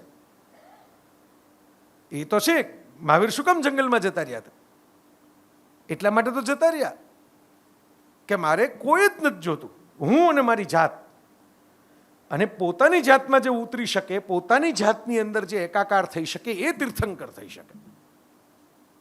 આટલી સિમ્પલ અને સાદી વાત છે, પણ લોકોને અઘરી લાગે છે, કારણ કે જાતને જ ફેસ કરવી નથી ગમતી. બરાબર, ગીત સંગીત ચાલુ હોય, વાતો ચાલુ હોય, ત્યાં લગી બધું જીવતું લાગે, પણ સન્નાટો થઈ જાય, જે સન્નાટામાં આપણા તીર્થંકરો રહ્યા, એ સન્નાટો જે છે એમને આકરો લાગે છે. એ જે જીરવી જાય એ તપસ્યા છે. તો અધૂરામાંથી મધુરા બનવાની તપસ્યા માનવ સમાજ જ્યાં લગી કરશે નહીં, ત્યાં લગી ગડબડ રહેવાની. આ બહુ અગત્યની તપસ્યા છે. મેં કીધું એમ, ઈશ્વરે કોઈની માથે પરફેક્ટ લાઈફ નાખી નથી. જીવન બધા સાથે કંઈક ને કંઈક અન્યાય કરે જ છે. બરાબર, તમે એમ કહો કે નાના હોય કંઈ, આ મુકેશભાઈ નીતાબેન જુઓ કેવી સરસ છોકરાના લગ્ન કર્યા, કેટલું પરફેક્શન, કેટલા બધા પૈસા. પણ તો જુઓ, આમ તમે કહો ને જુઓ તો જુઓ, મુકેશભાઈ છે એટલા બધા રૂડા રૂપાળા દેખાય છે, રિતિક રોશન જેવા. ભલે રિતિક રોશન અહીંયા પીરસવાય આવતો હશે, કંઈક તો બાકી રહી જ જાય ને. બધું તો ન જ હોય તમારી પાસે. બરાબર, તમે એવી વસ્તુ કોઈથી બની જ નથી. આઇન્સ્ટાઈન, આલ્બર્ટ આઇન્સ્ટાઈન દુનિયાના સૌથી વધારે જીનિયસ કહેવાય એવા સાયન્ટિસ્ટમાંના એક વખત એમની ભાણેજ માટે, એનો જન્મદિવસ હતો, નાનકડી ભાણેજ, એના માટે રમકડા લેવા માટે ગયા સ્ટોરમાં, બર્થડે ગિફ્ટ તરીકે. અને એમાં અંગ્રેજીમાં એક પઝલ છે, લોઇડ પઝલ. એ લોઇડ પઝલ છે ને, એ પૂરી ન થાય. કદાચ તમે નાનપણમાં જોયું હોય, મેં જોયેલી છે. એક ચોકઠું હોય અને ચોકઠાની અંદર આંકડાઓ આમ કરવાના હોય, જે આમ તમે ગમે એટલું મથો એ આમ સળંગ લાઈનમાં આવે જ નહીં. એ અધૂરી, એ પઝલ બનાવવામાં જ એવી રીતે આવી છે કે પૂરી થાય જ નહીં. એટલે આઇન્સ્ટાઈને એ સિલેક્ટ કરી. એટલે પહેલાં વેચવાવાળાને તો ખબર કે આવડા મોટા સાયન્ટિસ્ટ આવ્યા છે આપણી દુકાનમાં, એટલે એણે એમ કીધું કે સર, આનાથી વધારે સારા રમકડા અને પઝલ ને બધું આપણી પાસે છે. આ તો બાળકને નહીં મજા આવે, કારણ કે આ તો એને રમીને કંટાળી જશે ને, કારણ કે આ તો પૂરી નથી થતી, આનું સોલ્યુશન નથી. એટલે આઇન્સ્ટાઈને હસતા હસતા કીધું કે એટલે જ મારે એને આ દેવી છે. એને આ ઉંમરથી જો હું ટ્રેન કરી શકું કે લાઈફમાં બધા પ્રોબ્લેમના સોલ્યુશન નથી હોતા, ક્યારેક સ્વીકાર એ જ સમાધાન હોય છે. તમે પ્રોબ્લેમનો સ્વીકાર કરો ને કે જે છે એ આ છે, આની સાથે આપણે જીવવાનું છે, તમે એનું સોલ્યુશન નહીં લઈ આવી શકો. એનો ઉકેલ નથી. ઉકેલ પાછળ ઉલટાના પછી ઉકેલના માટે ધુતારાઓ મળે લોકોને. એવા નથી મળતા કે હું તમે આ બસ આવું એક પાણીની બોટલ તમને આપી દઉં, જાઓ કાલ બધું સોલ્વ. આવા લોકો હોય છે. બરાબર, તમને એમ થાય કે બધું આ તો બહુ સારું કહેવાય. તમે જોજો, આમ વજન ઉતારવા માટેના મોટા ભાગના બધાને જે માર્કેટ ચાલે છે ને, એવી જ ચાલે છે જેમાં તમારે શ્રમ કરવાનો ના આવે. એટલે હું હસતા હસતા કહું કે ગ્રીન ટી પીવાથી વજન ઉતરે, પણ જો તમે પત્તી જાતે તોડવા જાઓ તો. શરબતની જેમ ઘરે હલાવીને પી જાવ તો ન ઉતરે. બરાબર, તો જેમાં શ્રમ ન કરવો પડે. ઘણા નથી કહે આ પાવડર છે, એમ કે આ પાવડર તમે 1 મહિનો ખાવ ને એટલે 5 કિલો ઘટી જશે. બરાબર, ઘટી જાય 5 કિલો, તમારા ગજવામાંથી ઘટી જાય, શરીરમાંથી ઘટવાને બદલે. એટલે માણસ પોતાની અધૂરપ છે એ છુપાવવા માટેનું આખું, જેમ કોસ્મેટિક્સનું માર્કેટ છે, એમ આવા ઘણા ધુતારાઓનું એ માર્કેટ છે. કોઈ પણ જગ્યાએ આ વસ્તુ ન કરવી પડે એટલા માટે એક સરસ મજાનો ઉકેલ. જાપાનમાં એક શબ્દ છે, વાબી સાબી. વાબી સાબી એટલે આર્ટ ઓફ ઇમ્પરફેક્શન. ભગવાને દુનિયા પરફેક્ટ નથી બનાવી, ઈશ્વરે દુનિયા, મેં કીધું ને મૃત્યુ આપ્યું છે એટલે આપણે અધૂરપ છે જ. આપણે એમાંથી પરફેક્શન શોધી લેવાનું છે. એની સમજણ માટે એક જાપાનીઝ ઝેન કથા છે. આ વાબી સાબી એટલે શું? કે ગુરુજી હતા, અને બહુ મોટા ગુરુજી હતા, અને એ પધારવાના હતા શિષ્યોને મળવા માટે. એટલે શિષ્યોએ બગીચો આખો તૈયાર કરેલો. તેમ થયું કે ગુરુજીને આ જ રોકશું ને, આ એમનું સ્વાગત કરશું ને, આ જ એમનું હિંચકો બનાવશું ને, આ જ એમની કુટીર બનાવશું ને. એટલે આખી રાત જાગીને બધા શિષ્યોએ બહુ મહેનત કરી. આમ એક પાંદડું દેખાવું ન જોઈએ, ક્યાંય એક કણી દેખાવું ન જોઈએ, કાંકરીએ દેખાવી ન જોઈએ. આમ બધા વૃક્ષોની ડાળી હોય ટ્રીમ કરી નાખીને, પક્ષીઓની ચરક દેખાય તો પક્ષીઓ ઉડાડી નાખ્યા બધાને, કારણ કે વળી પક્ષી રહ્યા હોય તો વળી ચરકે તો પાછો રસ્તો ખરાબ દેખાય. એકદમ આમ જેને કહેવાય ને પિક્ચર પરફેક્ટ બગીચો બનાવી નાખ્યો. સવારે ગુરુજીની પધરામણી થઈ અને આમ શિષ્યો તો જરાક એમ હતું કે સરદાર બહુ ખુશ હો ગયો ઓર શાબાશી દેગા, એ ટાઈપના મૂડમાં હતા કે હમણાં ગુરુજી ખભે હાથ મૂકીને કહેશે કે વાહ વાહ વાહ કેવો સરસ બગીચો બનાવ્યો છે. ગુરુજી મોટું ગંભીર રાખીને ચાલ્યા ગયા બગીચામાંથી. પછી એમ કહ્યું કે અહીં તો મને રોકાવા જેવું બહુ લાગતું નથી, હું તો સામે ઓલી ટેકરી ઉપર જઈને જઈશ રોકાવા. બધા શિષ્યો કે આપણા માટે તો અમે કેટલા દિવસથી મહેનત કરીએ છીએ, આ બગીચો આ એક તણખલું રહેવા નથી દીધું, અમે વધારાનું એક પંખી નથી રહેવા દીધું, એક પાંદડું ખરરું રહેવા નથી દીધું. એટલે ગુરુજી કે એટલે જ મને આ બગીચા જેવું કંઈ લાગતું નથી, આમાં કંઈ ધબકાર જ નથી જીવંતતાનો. આ પેલી ટેકરી ઉપર હું જાઉં તો કંઈક બે ટહુકા સંભળાય, કંઈક સૂકા પાંદડા લીલા પાંદડા એનો કંઈક સરસરાટ સંભળાય, કંઈક પાણી પડતું હોય એ દેખાય. તમે તો એટલો બધો સરસ બગીચો બનાવી નાખ્યો છે કે આમાં બગીચો નિર્જીવ લાગે છે, સજીવ નથી લાગતો. જે જીવંત હોય ને એ ધબકારવાળું હોય, એ ક્યાંક ને ક્યાંક અટપટું એ હોય. બરાબર. તમને બીજી રીતે ઉદાહરણ આપું. આકાશમાં જઈને જોજો, મુંબઈમાં નહીં દેખાય, થોડુંક બહાર જવું પડે મુંબઈથી. જ્યારે વીજળી ન હોય આજુબાજુ ત્યારે તારાઓ જોજો. બરાબર. બહુ સરસ દ્રશ્ય. તારાઓ તો ભગવાને બનાવેલા છે, ઉપરવાળાની કરામત છે, મારી તમારી છે નહીં. આપણે તો શરદ પૂનમના ગીતો છે ને એ હોલમાં ગાતા હોય. ચાંદો જોવા માટે ઉપર ન જાય, પણ તારાઓ જોશો ને તમને ખ્યાલ આવશે કે આ કોઈ આમ પેટર્નમાં તો ગોઠવાયેલા છે નહીં, આમ એક બાજુમાં બીજો, બાજુમાં ત્રીજો, બાજુમાં એમ સિમેટ્રી તો છે નહીં, બધું આડેધડ છે. તમે એમ કહો કે ભાઈ આ તો મુંબઈની બહાર જવામાં તમને ખબર છે, મુંબઈમાં જીવત ખબર પડે એમ કે ટાઈમ થોડો મળે રોજ બહાર જવાનો. ચાલો કાંઈ વાંધો નહીં, કોઈ પણ એક સરસ મજાનું વૃક્ષ જોજો. ગુજરાતીમાં એક સરસ પંક્તિ છે, નકશા ડાળ ચલે ઇમારત, વૃક્ષ ચલે નિજ લીલા. ઇમારત હોય ને એ ફિક્સ પ્લાન મુજબ આર્કિટેક્ટ બનાવી શકે, વૃક્ષ ચલે નિજ લીલા. વૃક્ષની ડાળીઓ પ્લાન મુજબ ન હોય, વાંકી ચૂકી હોય, એના પાંદડાઓ વાંકા ચૂકા હોય, એના ફૂલો પણ વાંકા ચૂકા હોય.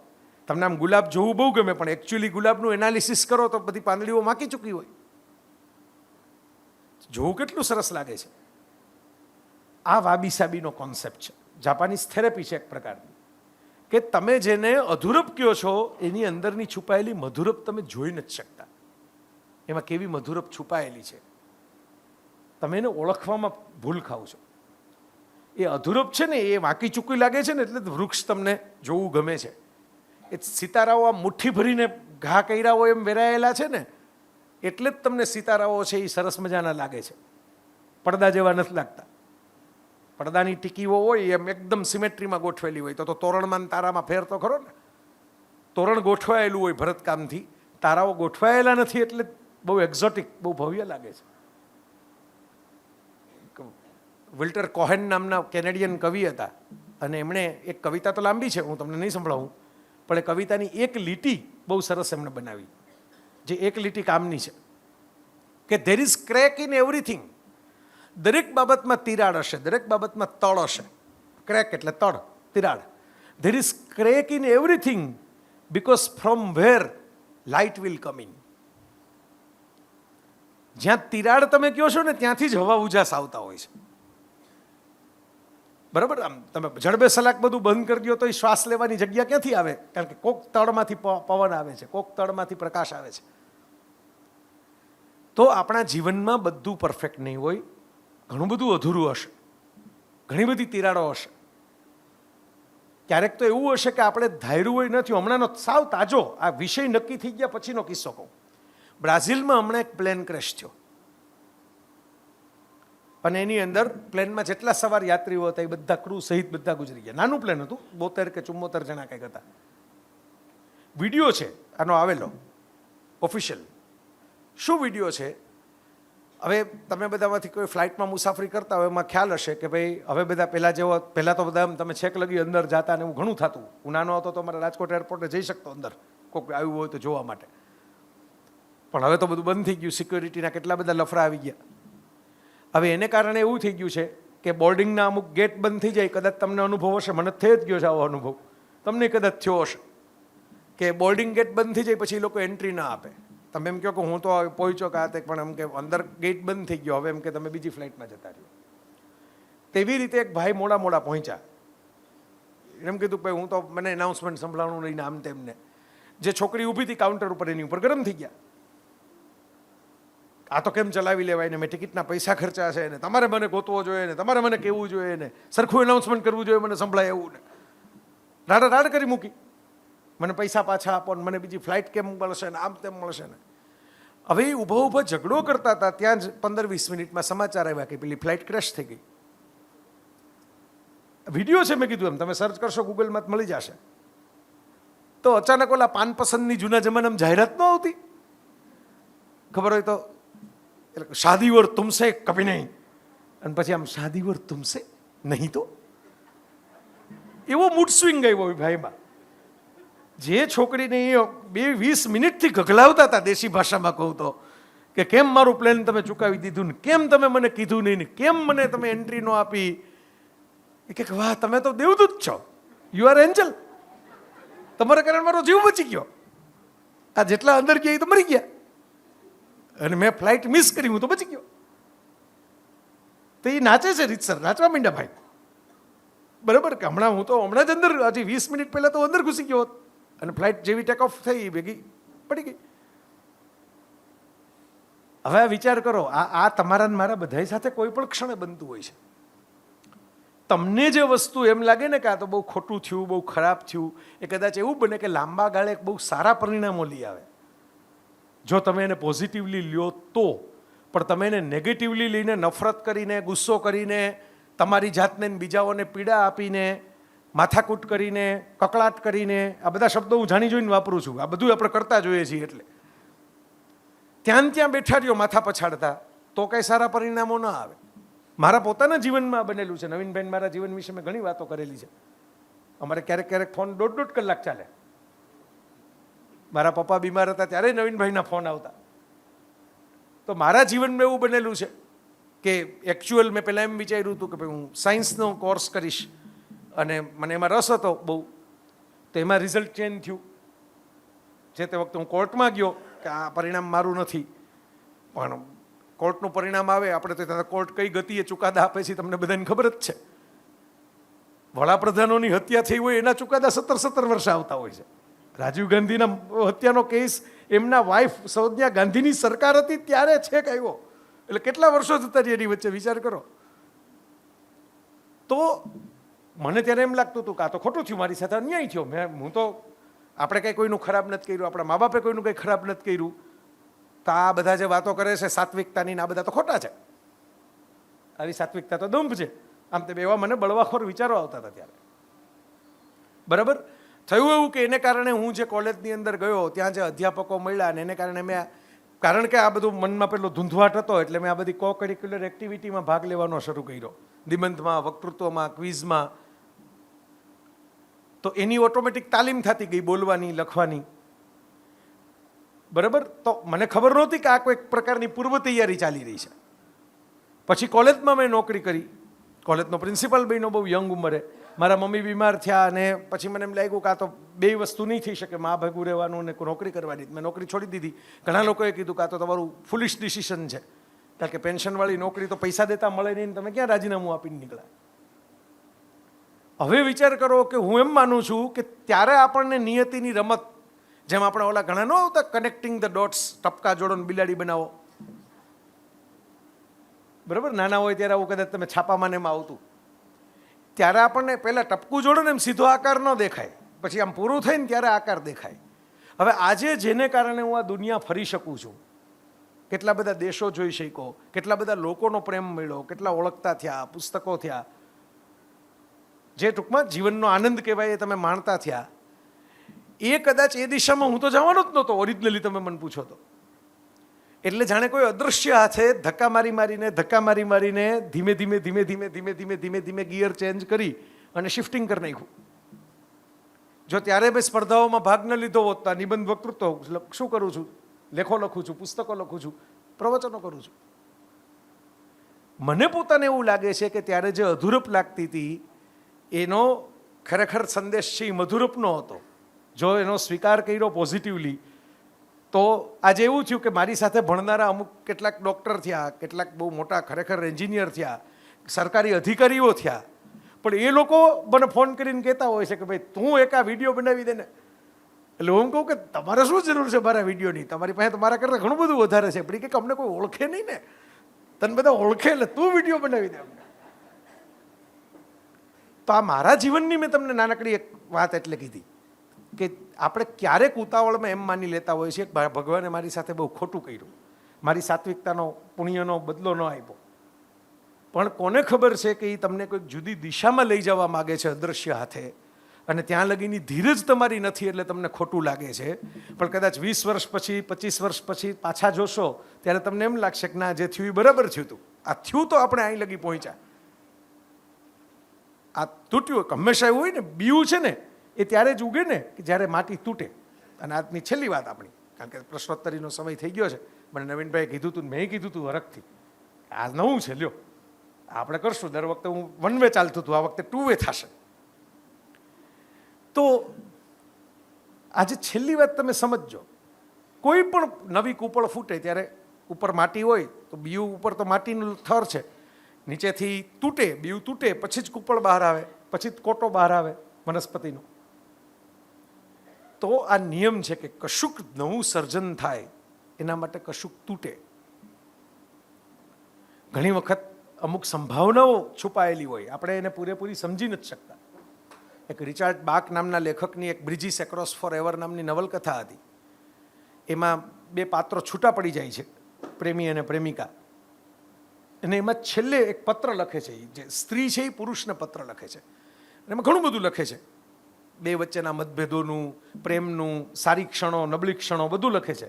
પછી છેલ્લે એક લીટી એવી લખે છે કે મને એ તો અફસોસ રહેશે કે ભાઈ આપણે બે ભેગા ન રહી શક્યા આજીવન, ઈચ્છા હોવા છતાં. મને એ અફસોસ વધારે રહેશે કે આપણા 2 વચ્ચે જે અપાર શક્યતાઓ હતી એક સરસ જીવન વિચાવવાની, એ હવે આજથી પૂરી થાય છે, કારણ કે આજથી આપણે છૂટા પડીએ છીએ. જેને કહેવાય ને પોસિબિલિટીઝ, ઇમેન્સ પોસિબિલિટીઝ, અનેક શક્યતાઓ. દરેક વ્યક્તિઓમાં અનેક શક્યતાઓ છુપાયેલી હોય છે. જો એ પોતાની અધૂરપ ઉપર કોન્સન્ટ્રેટ કરવાને બદલે એની મધુરપનો ઉત્સવ કરતા થાય. અત્યારે જેમ પેરા ઓલિમ્પિક્સ ચાલે છે એ બધા જ અધૂરા છે કોઈને કોઈ રીતે, તૂટેલા ફૂટેલા આપણે જેને કહેવાય એવા શરીરો લઈને બેઠા છે, અને મેડલો લઈને આવે છે, વડાપ્રધાનના અભિનંદન મેળવે છે, ઇન્ટરનેશનલ ફેમ થાય છે. તો ક્યાંક એવું હોય જ છે. તમે જોજો, ઓબ્ઝર્વ કરજો. સુરેશ વાડકર બહુ સારા ગાયક હતા, છે હજી હતા, એટલે કે ગુજરી નથી ગયા, જીવે છે, પણ ફિલ્મ ઇન્ડસ્ટ્રીમાં હવે ગાતા નથી. બહુ પરફેક્ટ એમનો અવાજ હતો, એકદમ પરફેક્ટ, જેને વોઇસ કહેવાય ને, શાસ્ત્રીય સંગીતનું બહુ એમને તાલીમ હતી. પણ એ જમાનામાં કિશોર કુમાર જેટલા ચાલ્યા એટલા સુરેશ વાડકર ન ચાલ્યા, ઇવન મન્ના ડે ન ચાલ્યા. સુરેશ વાડકરથી એ મોટા કહેવાય એવા ક્લાસિકલ સંગીતના ખેરખા. કિશોર કુમારમાં પરફેક્શન નહોતું, પણ ચાર્મ હતો. એને કોઈ તાલીમ જ નહોતી લીધી, પણ એના અવાજમાં ખેંચાણ હતું. એટલે મન્ના ડે હોય કે સુરેશ વાડકર હોય જેવા પરફેક્ટ સિંગરો કરતા કિશોર કુમાર ઇમ્પરફેક્ટ હોવા છતાં વધારે યાદગાર થઈ ગયા. નાનકડું બીજું ઉદાહરણ, સંજય માંજરેકર નામના ક્રિકેટર, વિજય માંજરેકરના સન, પરફેક્ટ એની ગેમ ગણાતી કે ભાઈ પરફેક્ટ ક્રિકેટર છે, એકદમ કોપી બુક સ્ટાઇલમાં રમે છે. પણ સંજય માંજરેકરના નામે કોઈ એવા મોટા રેકોર્ડ નથી, હજી કોમેન્ટ્રી કરે છે. હવે જે ઇમ્પરફેક્ટ ગણાતા હતા એવા વિરેન્દ્ર સહેવાગથી શરૂ કરી, યુવરાજ સિંહથી શરૂ કરી, ધોનીથી શરૂ કરી, જેને લોકો પરફેક્ટ, રોહિત શર્મા એનું બેસ્ટ એક્ઝામ્પલ છે. જેને કોઈ, એને તો ઘણા કેટલાક લોકો તો એમ કહેતા હતા કે આ ભાઈ ફિટ જ નથી, આ તો જરા ગોળ મોટોળ છે, બરાબર, પણ રમે ત્યારે એવું જોરદાર રમે છે કે કંઈ ફિટનેસની ચિંતા, એને જાજુ દોડવું જ નથી પડતું, બરાબર. ઊભા ઊભા જેટલી સિક્સરો મારી દે છે કે જાજી દોડવાની વાત જ ના આવે. ને એક વર્લ્ડ કપ એના નામે ચડી ગયો કેપ્ટન તરીકે. વધારે પરફેક્ટ લાગતા વિરાટ કોહલીને જે ટ્રોફી ન મળી, રોહિત શર્માના નામે મળી. એટલે મિત્રો ઉદાહરણ તો અનેક છે, એની તો સપ્તાહ બેસાડવી પડે એટલા છે આપણી પાસે. સાર એટલો જ છે આખી વાતનો, જે કન્ક્લુઝન છે એ એટલું જ છે કે કોઈ પણ અધૂરા હોતા જ નથી. એનું કોઈક કર્મ હોય છે, એનું કોઈક હેતુ હોય છે. આપણને એમાંથી મધુર ઓળખતા આવડવી જોઈએ. આપણને એમાંથી જે બ્રોકન પીસીસ છે એને જોડીને કંઈક નવો આર્ટ બનાવતા આવડવું જોઈએ. એને નવો શેપ બનાવતા આવડવું જોઈએ. જૂના જમાનામાં આવી ક્રાફ્ટમેનશીપ શીખવાડવામાં આવતી, બરાબર. એને મને ખબર છે ગુજરાતીમાં આવું કે તો કથિરમાંથી કંચન, કે આમ બધું કચરા જેવી વસ્તુઓ એમાંથી ભેગું કરીને કંઈક બનાવો, બરાબર, વેસ્ટમાંથી બેસ્ટ. તો આ જે છે એ એક પ્રકારની તાલીમ હતી કે ભાઈ તમારી પાસે કચરો જ આવ્યો છે ને તમારા નસીબમાં, હવે કાંઈ વાંધો નહીં, તમે એમાંથી કંઈક શણગાર કરી શકશો જો તમારી નજર છે ને એ કળાત્મક હશે, તો નજર છે એ બહુ સરસ હશે. તો આપણે આ સુંદર નજર રાખશું જીવન પ્રત્યે. આપણો અભિગમ પેલો પરફેક્શનને ચેઝ કરવાને બદલે ઇમ્પરફેક્શનના સ્વીકારનો, એક્સેપ્ટન્સનો રાખશું કે છે હોય બધાને બધું ક્યારેય પૂરું નથી થયું. કભી કિસી કો મુકમ્મલ જહાં નહીં મિલતા, કભી જમી તો કભી આસમાં નહીં મિલતા. આટલું યાદ રાખીને જો આપણે જીવવાનું રાખશું ને તો બીજું તો જે થાય, પણ આપણને રોજે રોજ જીવવા મજા આવશે, એ જવાબદારી મારી. એ હું તમને ગેરંટી આપી શકું કે ડે ટુ ડે લાઈફને તમે વધારે સારી રીતે જીવી શકશો. પેલું મગજમાં આમ સંતાપ થઈને આમ રોજ અરીસા સામે ઊભા રહ્યો ને એમ થાય કે હવે તો વાળ ઓછા થયા, હવે તો ધોળા થયા, હવે તો 2 કરતલી વધી ગઈ, હવે તો પેટ વધી ગયું, હવે તો કરતલી હાથમાં આવી ગઈ મોઢામાંથી. આ રોજ દુઃખી થવા કરતાં એક દી ફોટો પાડીને મૂકી જ દેવાનો કે આ જ છે જે છે એ જોવાનું, બરોબર. દુનિયા આખીને આપણે રોજ કેટલી માથાકૂટ કરીએ, એના કરતાં બધાને બતાવી જ દેવાનું જે છે એ આ છે, બોલો. હવે કહેતા હોય તો અમે શું મરી જાય તમારા માટે, બરોબર, અમે જીવવાના છીએ, તમારે મરવું હોય મરી જાવ, તમને જોવું ન ગમતું હોય તો.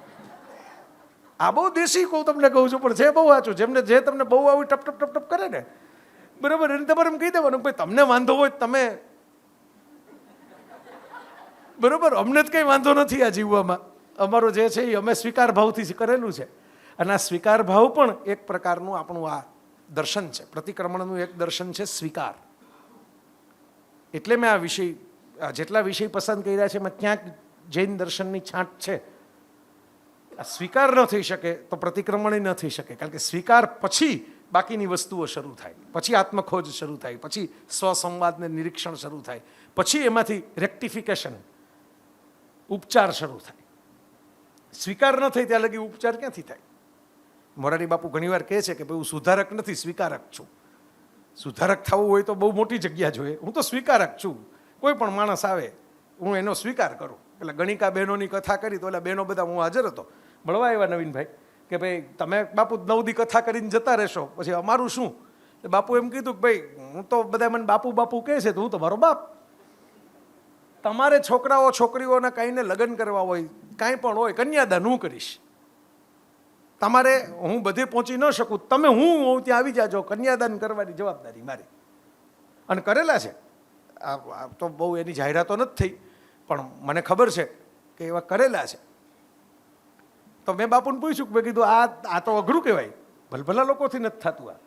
તો મને કે આપણે સ્વીકાર કરવાનો ને, આપણે સુધાર કરવાનો. જો સ્વીકાર કરશો ને તો સુધાર થશે, કારણ કે પછી જે બહેનોને અહીં પગ મૂકવો હોય એને એમ થશે કે આપણે આ કામ તો છોડી દેવું પડે.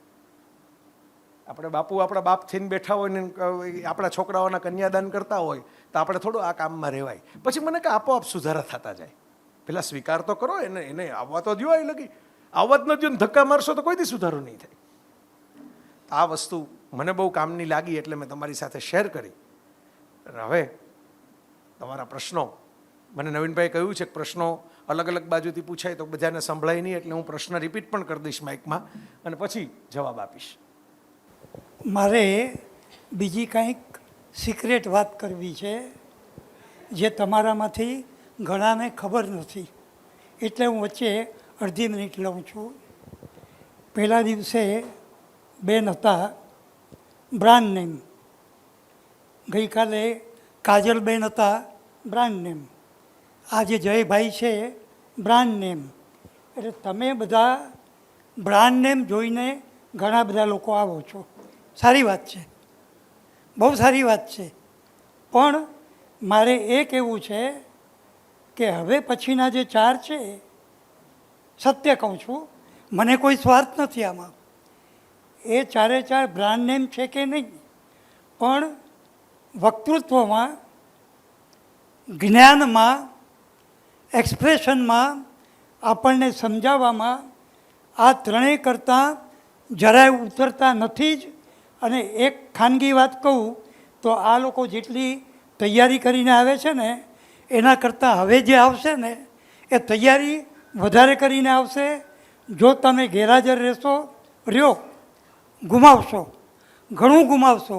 માટે હું કહું છું કે હવે પછીના 4 દિવસ પણ જ્યારે આપણના ઘરમાં સંયોગ મળ્યો છે, ટિકિટ નથી, આની ટિકિટ રાખવી જોઈએ પણ નથી, એટલે એની ઓછી કિંમત ના આપતા હવે પછીના 4 દિવસ અહીંયા આ જગ્યા છે એ પણ ન રહે એવું કરજો.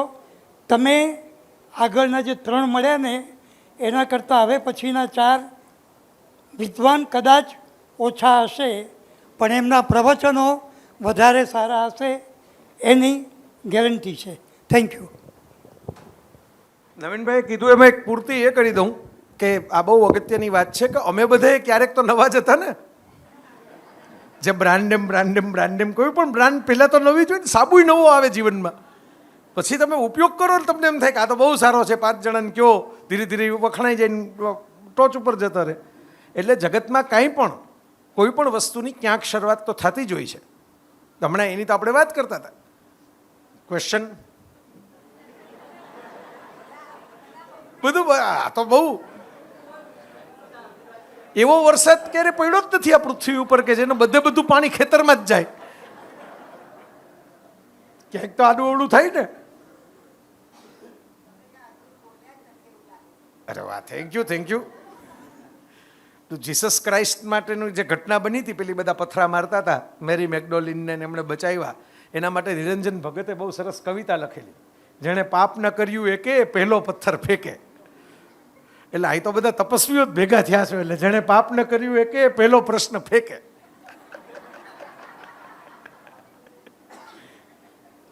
એટલે આ તો જસ્ટ મસ્તી મજાક છે. એટલે કે પ્રશ્ન પૂછનારા જ બધા પુણ્યશાળી છે એવું માનતા નહીં હો. બધું આ તો શરૂઆત માટેની મજાક છે. અરે વાહ, હાથ ઊંચો થયો, વાહ ભાઈ વાહ. સાહેબ, જો અપૂર્ણતાનો સ્વીકાર કરી લઈએ તો પછી પરફેક્શન તરફ તો કોઈ જાય જ નહીં. એ ખોટું નહીં. સમજો સ્વીકાર કરી લીધો, બોડી છે જેમ છે એમ રહેવા દીધું, પછી આપણે એના માટે કાંઈ પ્રયત્ન ન કરીએ. Yes, I don't. Good question. ના બરાબર છે, હું તમને એનો જવાબ આપું. આપણે જે વાત છે ને એમાં એક ચોખવટ કરું આ પ્રશ્નના આધારે. જોની ડેપની એક ફિલ્મ આવેલી, પાયરેટ્સ ઓફ ધ કેરેબિયન, બહુ જાણીતી બનેલી છે તે વખતે. કેપ્ટન જેક સ્પેરો નામનું એક કેરેક્ટર એણે ભજવેલું. એમાં એક વિલ ટર્નર નામના કેરેક્ટરને, જેક સ્પેરોનું કેરેક્ટર એક ડાયલોગ બોલે છે કે માણસે જીવનમાં નક્કી કરી લેવું જોઈએ કે પોતે શું કરી શકે છે, એટલે શું બદલાવી શકે છે, અને શું નથી કરી શકતો, એટલે શું ચેન્જ નથી, શું બદલાવી નથી શકતો. જે કરી શકે છે એમાં એણે 100% એફર્ટ કરવા જોઈએ, અને જે ન કરી શકે એની 100% ટેન્શન છોડી દેવું જોઈએ. તમને જુદી રીતે સમજાવું. રાણી મુખર્જીની સ્વરપેટીમાં ફેરફાર ન થાય, સચિનની હાઇટમાં ફેરફાર ન થાય, બરાક ઓબામાની સ્કિનના કલરમાં ફેરફાર ન થાય. આ ન થઈ શકે. તમે ગમે એટલી મોટિવેશનલ સ્પીચ આપો, ગમે એટલા તમે ટેકનોલોજી લઈ આવો, આ બધામાં ફેરફાર નથી. હવે તમે એનું રોજ ટેન્શન લ્યો. ઓબામા સાહેબ એનું રોજ ટેન્શન લે, મને કાળો બનાવવાને બદલે ગોરો બનાવ્યો હોત તો મારી પર્સનાલિટી કેવી લાગત. કે રાણી એમ કે ભાઈ મારો અવાજ જરાક આવો મધુર રાખ્યો હોત તો, કે સચિન એમ કે મારી હાઇટ જરાક ઊંચી રાખી હોત તો, કે ફોર દેટ મેટર અમિતાભ એમ કે ભાઈ મારી આ 82 વર્ષની આ ધોળી દાઢીવાળો જે ચહેરો છે એને બદલે પેલો લુક એમને 30 વર્ષવાળો રાખ્યો હોત તો. આમાં તમારાથી કાંઈ થઈ શકતું નથી. એટલે ત્યાં સ્વીકાર કરવાનો છે જ્યાં તમે એફર્ટ કરી શકો એમ છો, કંઈક વધારે સારું કરવાનો, બહેતર કરવાનો. બેટર, ગુડથી આવે આગળ બેટર, અને બેટરથી આગળ આવે બેસ્ટ. આપણે જે વાત કરીએ એમ કીધી કે બધું જ પરફેક્ટ છે એવું પ્રેશર ઊભું કરવામાં આવે છે. એ એક ઇન્ડસ્ટ્રી છે જેમાં તમારા પૈસા ખંખેરી લેવામાં આવે છે પરફેક્શનના નામે. પછી ભણવાનું પરફેક્શન હોય કે દેખાવનું પરફેક્શન હોય કે કોઈ પણ પ્રકારનું પરફેક્શન હોય જે વાસ્તવિક નથી. મેં કેમ કે ઉદાહરણ આપ્યું કે ભાઈ મકાન તમે ગમે એટલું સરસ મજાનું રૂપકડું સજાવીને રાખ્યું હોય, દિવાળીના દિવસે એવું સારું રહે, બાકી 4 દિવસ પછી તો એમાં કંઈક બાદબોળું થાય. 2 વસ્તુ આમ મુકાય, 3 વસ્તુ આમ મુકાય. એ વાસ્તવિકતા છે, એનો સ્વીકાર જ કરવો પડે. એમાં તમે સુધારા કરવા જાઓ તો તમે ટેન્શનમાં સ્ટ્રેસમાં શુગર લેવલ વધી જાય, બીપી વધી જાય. એ પોઈન્ટ છે. એટલે જે તમે જે કહો છો કે તો શરીર હોય કે ઇવન બિઝનેસ હોય, તમારે તો બિઝનેસ ડેવલપ ન થાય, ગ્રોથ ફેક્ટર જ નીકળી જાય, ઉત્ક્રાંતિ જ નીકળી જાય. તો એમાં આ વાક્ય યાદ રાખવું કે જે એફર્ટ્સ પોસિબલ છે એ આપણે 100% કરવા, જે પોસિબલ જ નથી એના સ્ટ્રેસ લઈને ન ફરવું, એનો સ્વીકાર કરી લેવો કે આ પોસિબલ નથી. હવે આ ઉંમર વધે છે તો એ વધે જ છે, એવું કોઈ જાદુઈ ચરખો નથી કે ઉંમર તમારી ઘટી જાય. બરાબર, જે ઇમ્પોસિબલ છે એના સ્ટ્રેસ નથી લેવાના. મીન્સ કોઈ બાળક છે ભણવામાં હોશિયાર છે અને ખરેખર એને અમુક પ્રકારનું સરસ આવડે છે તો એને ભણવાનું જોઈએ ને, વધારે સારું ભણવાનું હોય. એના માટે 10 જગ્યાએ દૂર જવું પડે તો દૂર જવાનું હોય ભણવા માટે. પણ હવે જેને આવડતું નથી, જેને ફાવતું નથી, ખાલી મમ્મી પપ્પાઓની અપેક્ષા કે બીજા કોઈકની અપેક્ષા કે 10 જણાને પાડોશમાં કહેવા થાય એટલા માટે આપણે ચાબુક મારીને એને કહીએ કે ના તારે આ કોર્સ તો કરવો જ પડે, તારે આટલા ટકા તો લઈ આવવા જ પડે, તો એનો ટકો થઈ જાય પણ ટકા ન આવે. એ સેન્સમાં મેં એમ કીધું કે પરફેક્શન એના માટે એક પ્રકારનું પેલું અધૂરપ છે. બાકી 100 આમાં પણ હું તમને કહું કે જે દાખલા તરીકે નાનકડું ઉદાહરણ, આપ ઊભા થઈ જાઓ વાંધો નહીં, એક જ લીટી બાકી છે. એક નાનકડું ઉદાહરણ કે મેં એવા લોકો જોયા છે કે જે આ ફિલ્મ સ્ટાર ટાઈપના હોય, એટલે એકદમ આપણને પડદા ઉપર પરફેક્ટ લાગતા હોય, બરાબર, શરીરથી એ પરફેક્ટ લાગતા હોય, લુકમાં પરફેક્ટ લાગતા હોય. હમણાં આપણે વાત કરીએ 20-22 જણાનો સ્ટાફ હોય એને પરફેક્ટ લગાડવા માટે, પણ એમને મેં બીમાર પડેલા જોયા છે. આ રિતિક રોશન જેવો જે બોડી બિલ્ડર છે, સુંદર છે, એટલો બધો કંઈ વૃદ્ધિ નથી. તમને ખબર હોય તો હમણાં વચ્ચે 1.25 મહિના લગી હોસ્પિટલાઇઝ હતો, બરાબર. તો એ થતું હોય છે સામે. એટલે 100% પરફેક્શન ટેમ્પરરી દેખાય પણ હોતું નથી, આટલો જ ખાલી મેસેજ હતો. એનો અર્થ એવો નહીં કે પરફેક્શન માટે કંઈ પ્રયત્ન નહીં કરવાના, અથવા તો growth is a different thing, perfection is a different thing. Growth માટે 100% બધું કરવાનું. Yes sir. સવાલ કરું છું હું આ ઉંમર ઇલેક્શનમાં હોય 50 વર્ષથી ચાલુ થયો પૂરા સમાજની 130 મહેનત ચાલુ ઉભો રહી બરાબર. સમાજના તમે જાણું છું તો મારા ઘરવાળા બધા લડી ગયા કે આ ઉંમરે ધર્મ ધ્યાન કરો. ઉંમર હોય કોઈ મોદી તો 18 કલાક કામ કરી શકતો હોય તો આપણે કેમ ના કરી શકીએ? બરાબર છે સાહેબ, ઇલેક્શન વોટમાં હજી છે જ.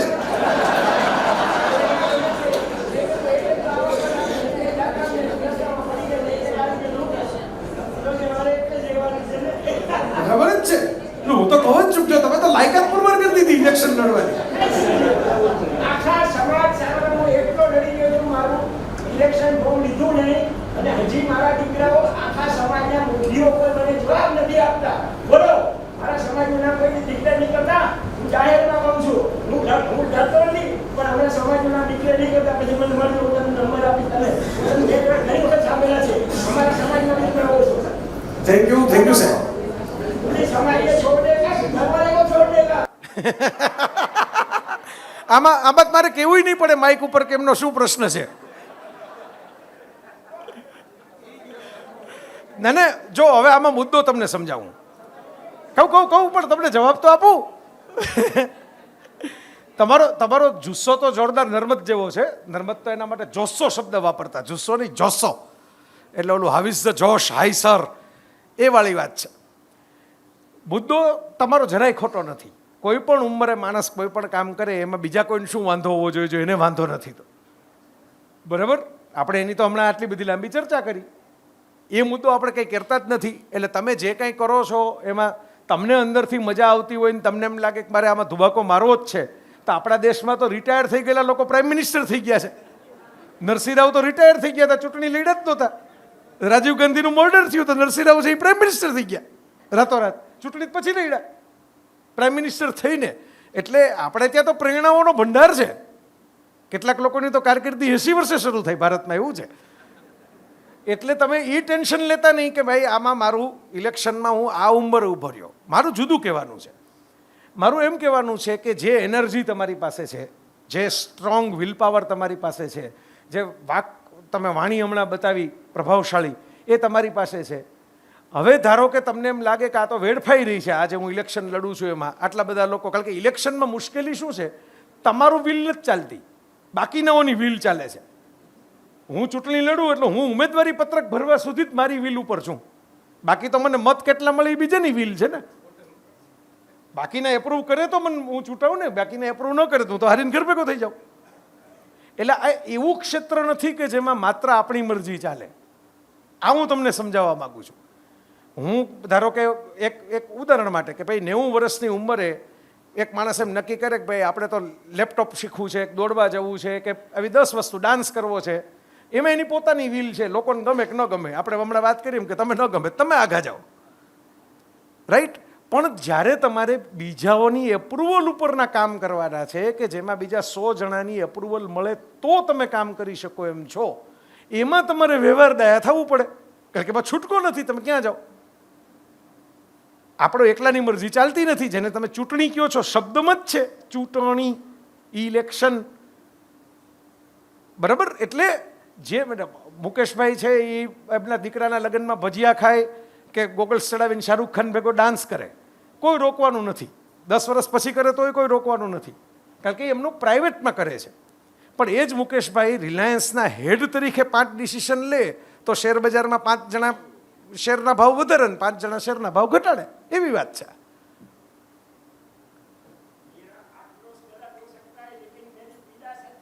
બિલકુલ. અગ્નિનું સરસ વાક્ય તમે યાદ દેવડાવ્યું.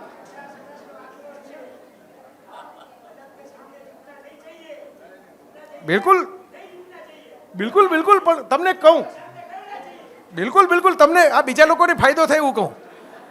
આપણી રૂપિયાની નોટ ઉપર લખેલું છે સત્યમેવ જયતે, બરાબર. તમને એમને આમાં તમે બાકીના પ્રશ્નો થયા હોય ને આ બધું સાંભળીને, એટલે એનું સોલ્યુશન થયું એક લીટી કહી દઉં. હા, એ તો બીજો પ્રશ્ન આવી ગયો ને, નથી તો હા ભાઈ તો આ સુખી માણસ જો આપણા માથાકૂટમાં પડવું જ નથી. તો સત્યમેવ જયતે એવું રૂપિયાની નોટ ઉપર ઉપનિષદનું વાક્ય લખેલું છે, હજી હશે જ લખેલું. તમે કોઈ પણ ખિસ્સામાં નોટ કાઢીને જોઈ લો.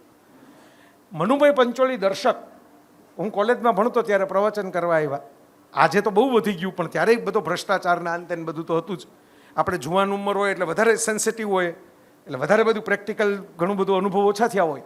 એટલે મેં દર્શક દાદાને સવાલ પૂછ્યો કે આ રૂપિયાની નોટ ઉપર લખેલું છે સત્યમેવ જયતે, પણ સત્ય તો હારી જાય છે રિયલ લાઈફમાં, એ તો જીતતું નથી. એમણે મને એ વખતે જવાબ આપ્યો હતો કે સત્ય એકલું હોય તો હારી જાય, સત્યએ જીતવા માટે સંગઠન ઊભું કરવું પડે.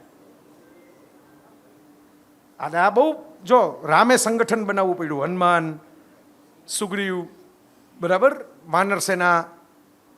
એકલા રામ લડી શકે એમ હતા, પરાક્રમી હતા, પણ છતાં એમણે સંગઠન ક્રિએટ કર્યું.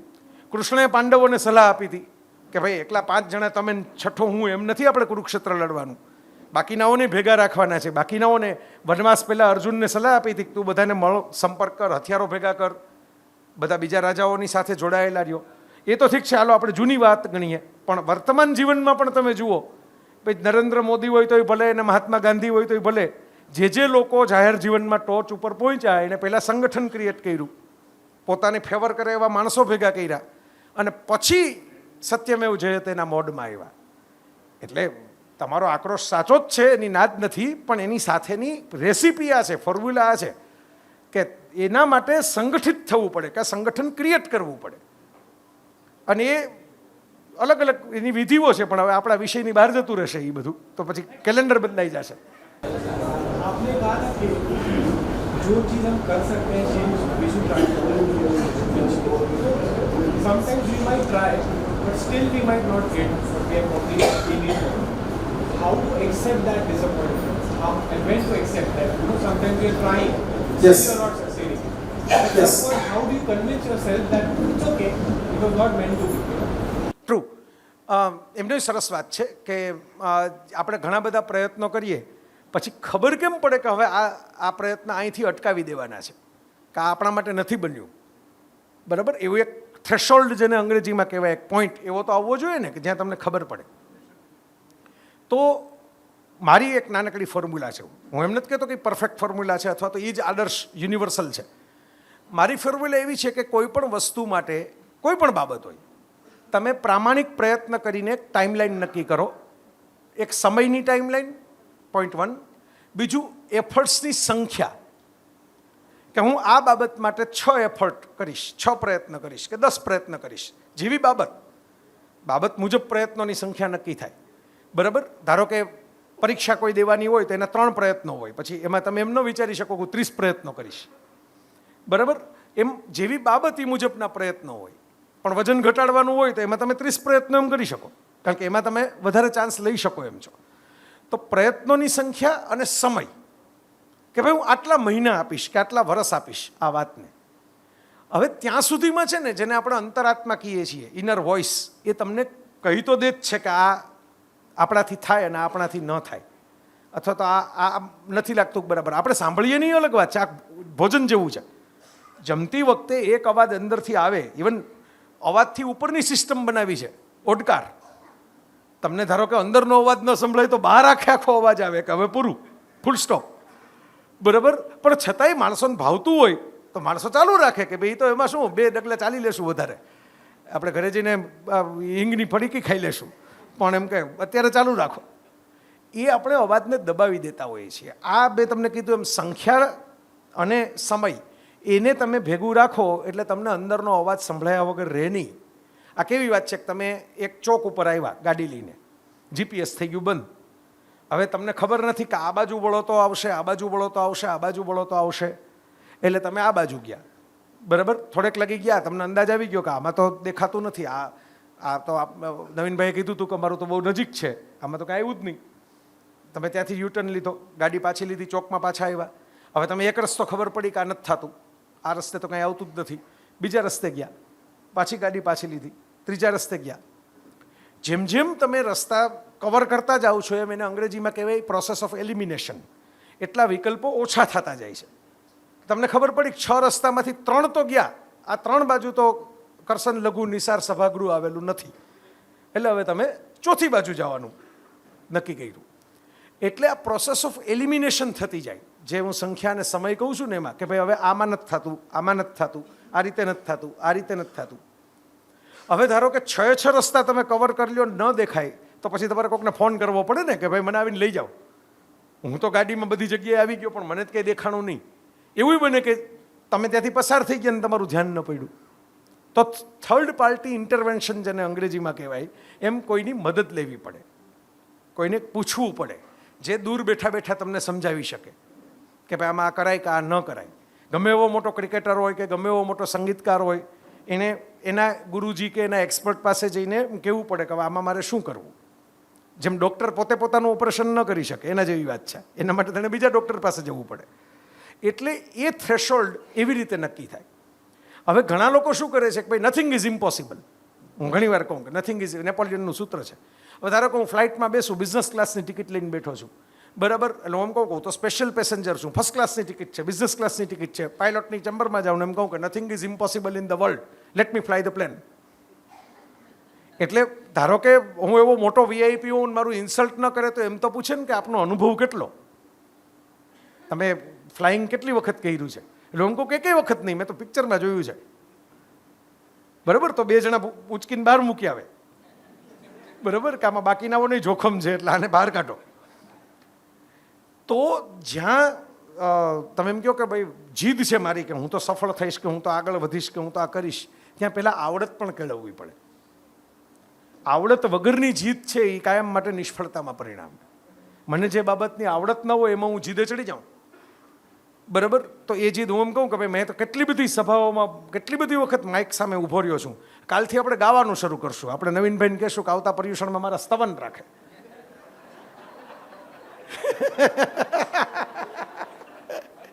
બરાબર? તો મને ખબર છે કે એ આવડત મારી નથી. ભલે મેં માઇક ઉપર કલાકો, હજારો કલાકોનો અનુભવ છે માઇક સામે ઊભા રહેવાનો, પણ આ મારી આવડત નથી. એમ ભગવાને દરેકને એક પેકેજ આપીને મોકલ્યા છે, હું માનું છું. દરેકને, જેમ કેળાની પોતાની ફ્લેવર છે, સફરજનની પોતાની ફ્લેવર છે, નારંગીની પોતાની ફ્લેવર છે, એવું જ માણસોમાં છે. પોપટનો અલગ કલર છે, કાગડાનો અલગ કલર છે, ચકલીનો અલગ કલર છે, એવું જ માણસોમાં છે. એટલે દરેકે પોતપોતાની ફ્લેવરને એનહાન્સ કરવાની છે, નહીં કે બીજાની. ગુલાબ મોગરો ન થઈ શકે, મોગરો ચંપો ન થઈ શકે, પણ મોગરો બેટર મોગરો થઈ શકે, ગુલાબ બેટર ગુલાબ થઈ શકે, ચંપો બેટર ચંપો થઈ શકે. આટલું આપણે કરવાનું છે. એટલે થ્રેશોલ્ડ માટે તમારે ટાઈમલાઈન અને એફર્ટ્સના નંબર્સ બંને ભેગા કરીને નક્કી કરવું પડે. વાહ, અમારે અધ્યાપકો હાજર હોય ને એનો ફાયદો આ થાય. તમે જુઓ, પીરિયડ પૂરો થયો એ તમને ખબર પડે. પણ દર વખતની જેમ મને તો બહુ મજા આવી. તમારે કદાચ સજા થઈ હશે, પણ મને તો આનંદ થયો. Thank you, thank you, thank you સાહેબ, થેન્ક યુ, થેન્ક યુ. બધાને મારા જય જિનેન્દ્ર.